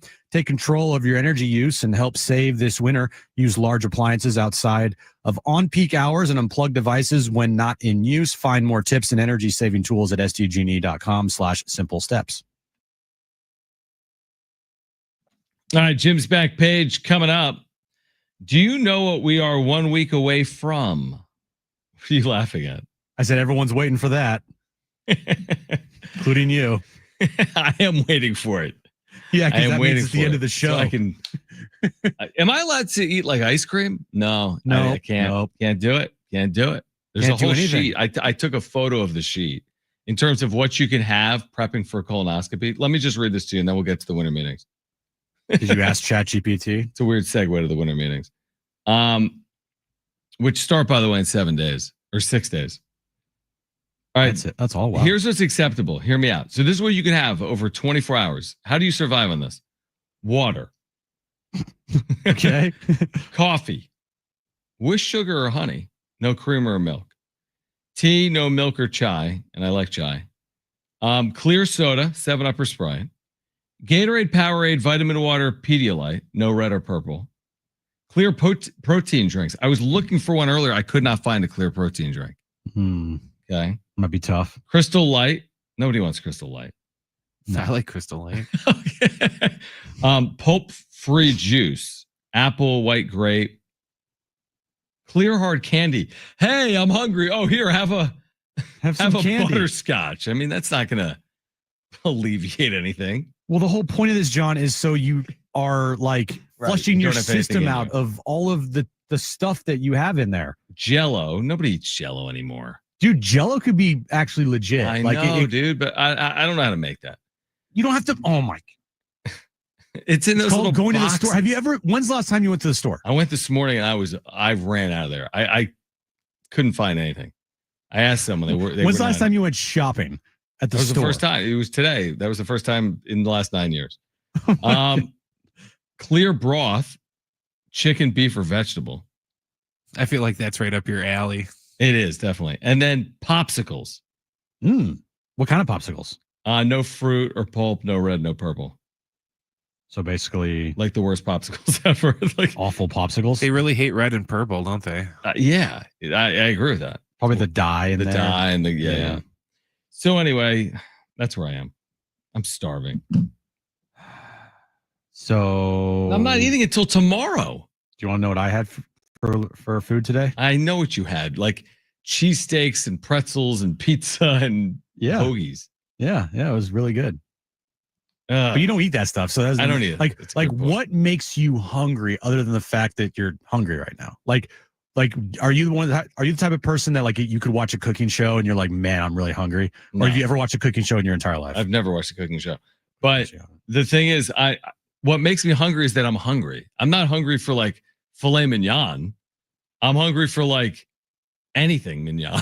I just want anything. Well, I'm just saying, like, if you were to see a picture of food, would that make you even more hungry?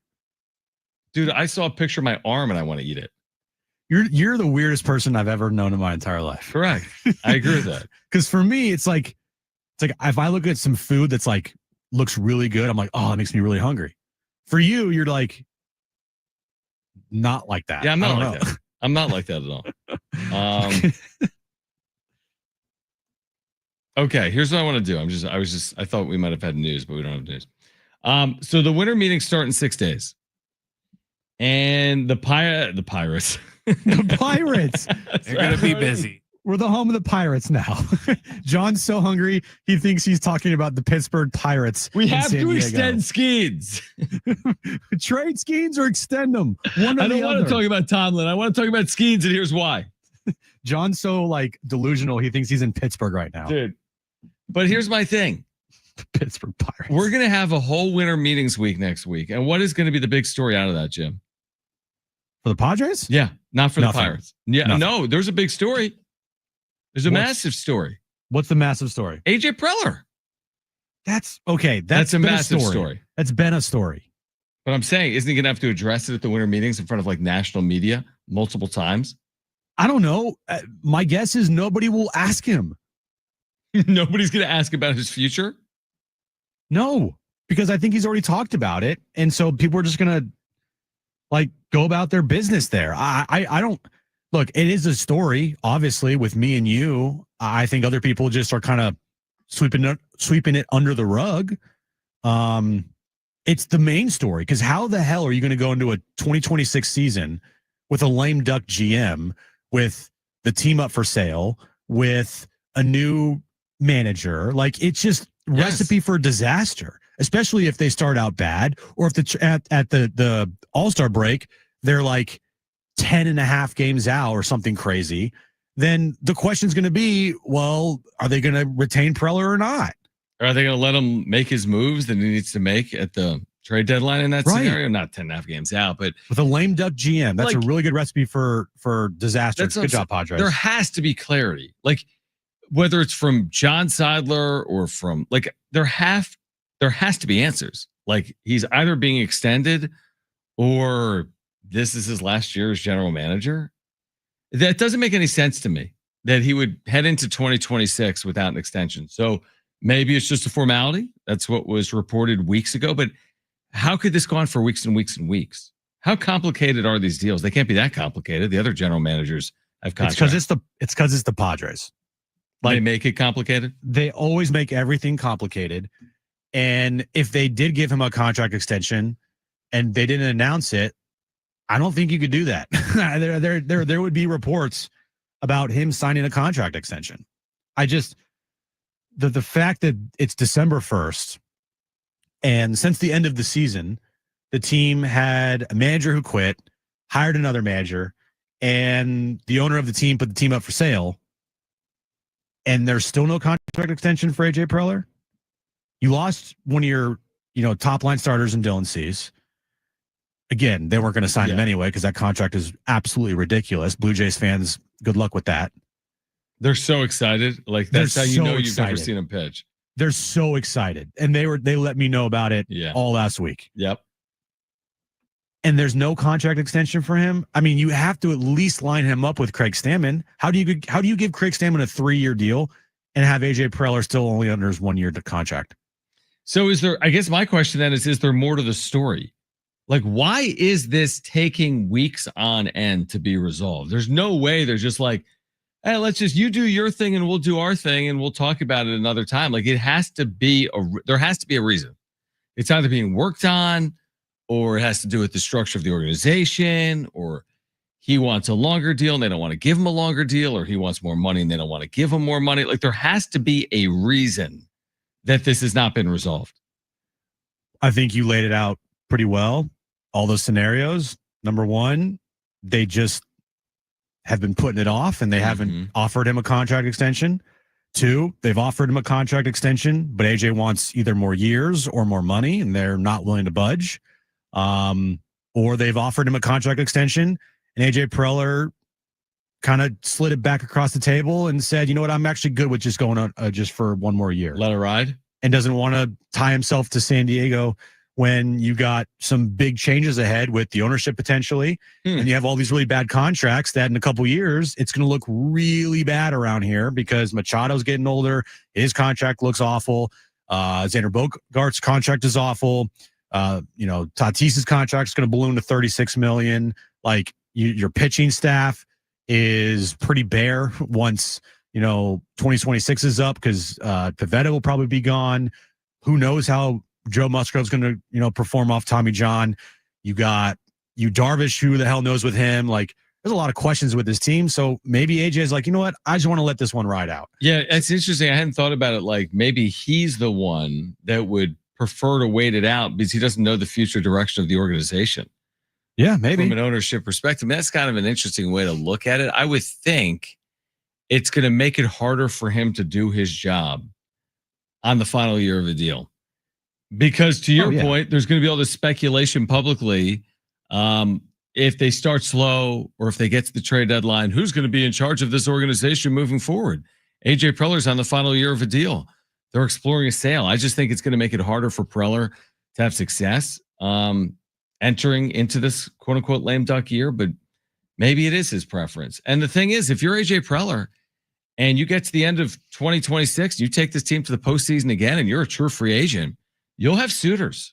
Mm-hmm. If AJ Preller gets the offseason and the Padres win another 90 games, I don't care what happens in the postseason. He will have real suitors.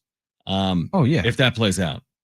Oh, if AJ once again pulls a rabbit out of his hat and builds a roster that gets to the postseason next year, I mean, he holds all the cards then for leverage in whatever negotiation the Padres would, have with him if they do not sign him to a contract extension this offseason, which I still think would be literally insane if they don't do that. I mean, at worst, at minimum, 1 year extension. Like right. At minimum. I agreed.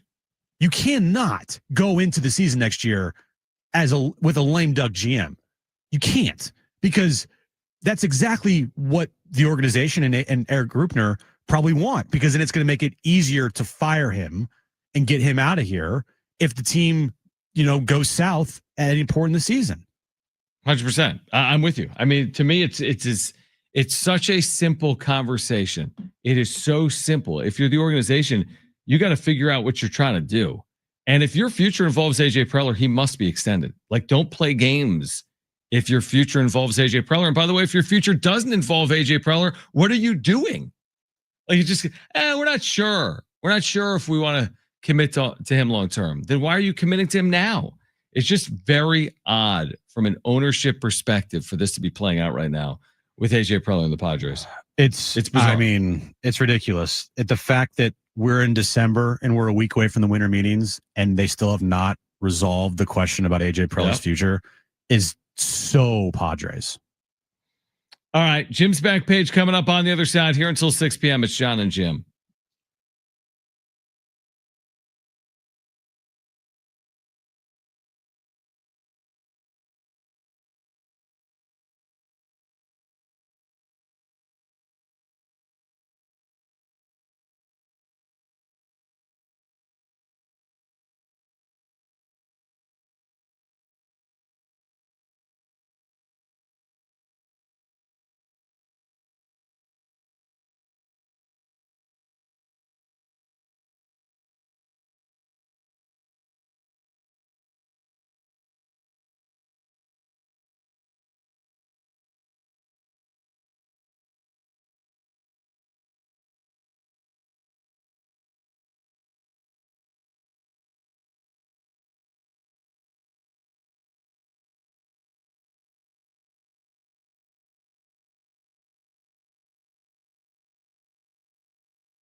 All right, final time. John and Jim, San Diego Sports 760. There will be an SDFC midweek live show for you tomorrow.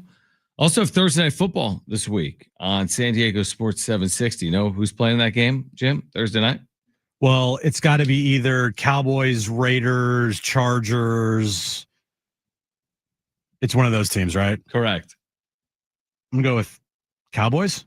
It's a good game. Cowboys-Lions in Detroit. That's a very good game. Very good game. That'll be Thursday night at 5:15. A game you can hear right here on San Diego Sports 760. We also have Aztecs Hoops coming up on Wednesday. San Diego State back on the floor for the first time since the Players Era tournament in Las Vegas. They'll play Wednesday night at 7. You can hear it right here on San Diego Sports 760. So Jim will finish. You'll finish out the Wednesday show for us here. Oh, of course, Sean. Yeah, you got that. No worries. You got that. No worries at all. You're going to take us home on Wednesday night. How about I just take care of all the shows? Actually, you got a solo show tomorrow because of my medical procedure. Your colonoscopy? Yes. Correct. I do have a solo show for your colonoscopy tomorrow. What do you have in store for tomorrow? Big show, John. You just have to wait to find out. Okay, I'll be tuning in 2 p.m. No, you won't be. By the way, the update real quick before we get to the back page from New England is all Patriots. It is not looking like the Super Bowls. It's 17-0 New England in the first quarter. Oh, is that good? It is for New England. Yeah, 17-0 in the first quarter is that's a rout in the NFL, and the rout is on tonight in New England. All right, let's get to it.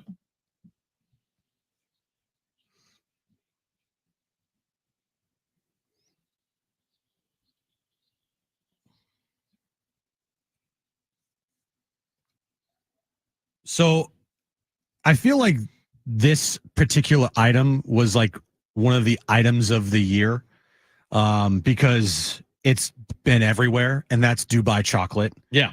Dubai chocolate has turned, I mean, it's been everywhere. They've turned crumble cookie Dubai chocolate. They've had Dubai chocolate just everywhere. It's everywhere, right? Yeah. Well, Starbucks has decided to, jump in on the Dubai chocolate train. And starting on, where is it here? January 6th, 2026, Starbucks is kicking off the new year with a global twist, unveiling 2 brand new Dubai chocolate drinks inspired by the viral Middle Eastern chocolate trend. The new beverages will combine Starbucks signature flavors with the rich, indulgent chocolate style Dubai is known for, blending luxury, sweetness, and a touch of global influence into the winter lineup. You have 2 headline items, the iced Dubai chocolate matcha and the iced Dubai chocolate mocha. So basically it's taken everything by storm is what we're saying. Correct. And if you want to just, have a sugar blast every morning, get the Dubai chocolate mocha or the Dubai chocolate matcha. You're making me hungry. Well, you're in luck because my next story is also about food, John. Shocking. I said this on the back page a couple weeks ago, but I'm just reminding everybody because tomorrow Burger King officially releases their new SpongeBob menu. What? Burger King is, that's how I know you don't listen. Burger King is making a splash with a brand new SpongeBob SquarePants collaboration launched in celebration of the SpongeBob movie. Beginning tomorrow at participating restaurants nationwide, fans can dive into an exclusive SpongeBob movie menu designed to bring the whimsical world of Bikini Bottom to the surface. The theme menu features several standout items, including SpongeBob's Krabby Whopper. We also have Mr. Krabs' Cheesy Bacon Tots. We have Patrick's Starberry Shortcake Pie. And we also have a Pirate's Frozen Pineapple Float. I might have to take Jones over there. This looks fantastic. Does it? The box is a pineapple. Right. The burger looks like a Krabby Patty. You got the pineapple frozen slushy, and then you got like a pink cheesecake. Man, that does sound good. Yeah, it really does. Maybe tomorrow night, post colonoscopy, swing by. Hey, man, Jones would love you for it if you brought him home some Burger King. Now, unfortunately, I don't think they sell this in like a Beyond Burger, but right. But yeah, but he would like the cake or the smoothie or whatever you were saying. You get the cheesy tots. Get the cheesy tots. That sounds amazing. Get the pineapple slushy and get the Patrick the Starfish like pie. That's what I'm saying. Yeah. All right. I'm putting it in my phone. No, you're not. Finally, Gatorade is officially teaming up with Stranger Things, as Stranger Things is taking the world by storm with every, ad campaign possible. They're teaming up with everybody. To take us back to 1987 Hawkins, they are releasing a limited time throwback style Gatorade bottle featuring vintage branding, neon colors, and a special Stranger Things character design. They're bringing back the glass bottle, John. What do you think of that? They're bringing that back? Yeah, remember the glass bottle for Gatorade? Season 2? Season 2. No, John. Oh, for Gatorade, you used to have a glass. I don't remember Gatorade having a glass You bottle. don't? Trying to think right now. Yeah, the OG bottles are glass. I didn't realize that. Yeah. Wow. Back when they only had like orange and like lemon lime was like the only flavors. These are the lemon lime flavor is the only flavor. The release is a limited, highly collectible, and already trending on Gatorade's Instagram. You can, if you spot one of these bottles, grab it. They're expected to disappear very fast. So if you want a collectible Stranger Things Gatorade bottle and you see one, apparently you have to buy it. Now, has this come out yet? I ask that every day. Stranger Things? No, Stranger Things, yeah. Yeah, it's come out. I haven't been able to watch it. It's already out? It's already out, John. It came out on Thanksgiving. Way to keep up with the times. Yeah. And has Brent seen it? Yeah, I watched it on Thanksgiving. Well, don't ruin binge it. the whole thing. Now they're releasing it in 3 separate parts. So the first part was what, 4 or 5 episodes, Brent? 4. Okay, 4 episodes, and then they're releasing another 4 on what, Christmas Eve or Christmas? I believe so. It's another 3 or 4. And then the finale to Stranger Things, which is like a 2-hour finale, will be released on New Year's Eve. And you can watch it in theaters, by the way, which is kind of crazy. That's insane. Tickets for that go on sale tomorrow. Are you buying tickets for that? Not right away. I'll wait and see. Okay. I'm thinking about it. Now, without spoiling it, Brent, the first 4 episodes, what was your initial, I guess, thoughts on it? They're good. The first episode's a little slow to get going because all these episodes are like an hour long plus, right? Yeah, the first 2 are like an hour, and then the third one was a little over an hour, and the fourth one was like 90 minutes. But no, it's good, and it's leading up to the next. It was good. When are you gonna watch it, Jim? You act like you have better things to do. I'll probably watch it tomorrow. Tomorrow night or tomorrow before the show? Probably tomorrow night, John. We'll see. Hey, let me prep for my solo show by watching 5.5 hours of Stranger Things, season 5. Yes. And I'm guessing there will be no Padres news tomorrow. There'll be nothing. There'll be nothing. Like, it will be a nothing day. The big news story will be like the ESPYs is moving from 2 hours to 3 hours in 2027. Or the Padres will like re-sign Tyler Wade, and I'll have to talk about him for 4 straight hours. Please. All right. Please don't. We are back tomorrow at 2 p.m. I wish you luck. I wish you luck, John. I know. I need the luck, man. Why are you wishing me luck? You're the one that has getting a colonoscopy tomorrow. I know. I was actually, when you were telling me the Gatorade story, I was thinking, man, I could really use some Gatorade. That's on my list of them allowed to have. Go get some Gatorade. Do you know where to go get Gatorade? Well, 7-Eleven. There you go. Does 7-Eleven have anything else I could get? Probably not. Just chug Gatorade, dude. You're good. I am not looking forward to tonight. The problem is you're going to go to 7-Eleven and you're going to see all this food in there and you're going to just get even more hungry. That's the thing. I don't think I can go in there right now. I think you should just go home and drink a big bottle of red dye. No, then I'll have to like do the colonoscopy again. That's what they, by the way, real quick, we're on the way out, Jim. They're like, hey, if you like don't do this right and we can't do the colonoscopy properly, you'll just have to do it again. I'm like, no, hold on. I'm not going to spend 36 hours getting ready for this thing. And then be tell, you know what? You might have to do it again. No, this is a one and done. Just keep putting it off like jury duty. No, it's not a good idea. It's not a good idea. All right. If you missed anything today, congratulations. You can visit sportssd.com or the iHeartRadio app or iTunes or TuneIn Radio or Spotify. We are back tomorrow at 2 p.m. Tomorrow, SDFC Midweek Live as well at 6 p.m. And for Brent and Jim, I'm John. Keep it here. This is San Diego Sports 760. Okay. Peace.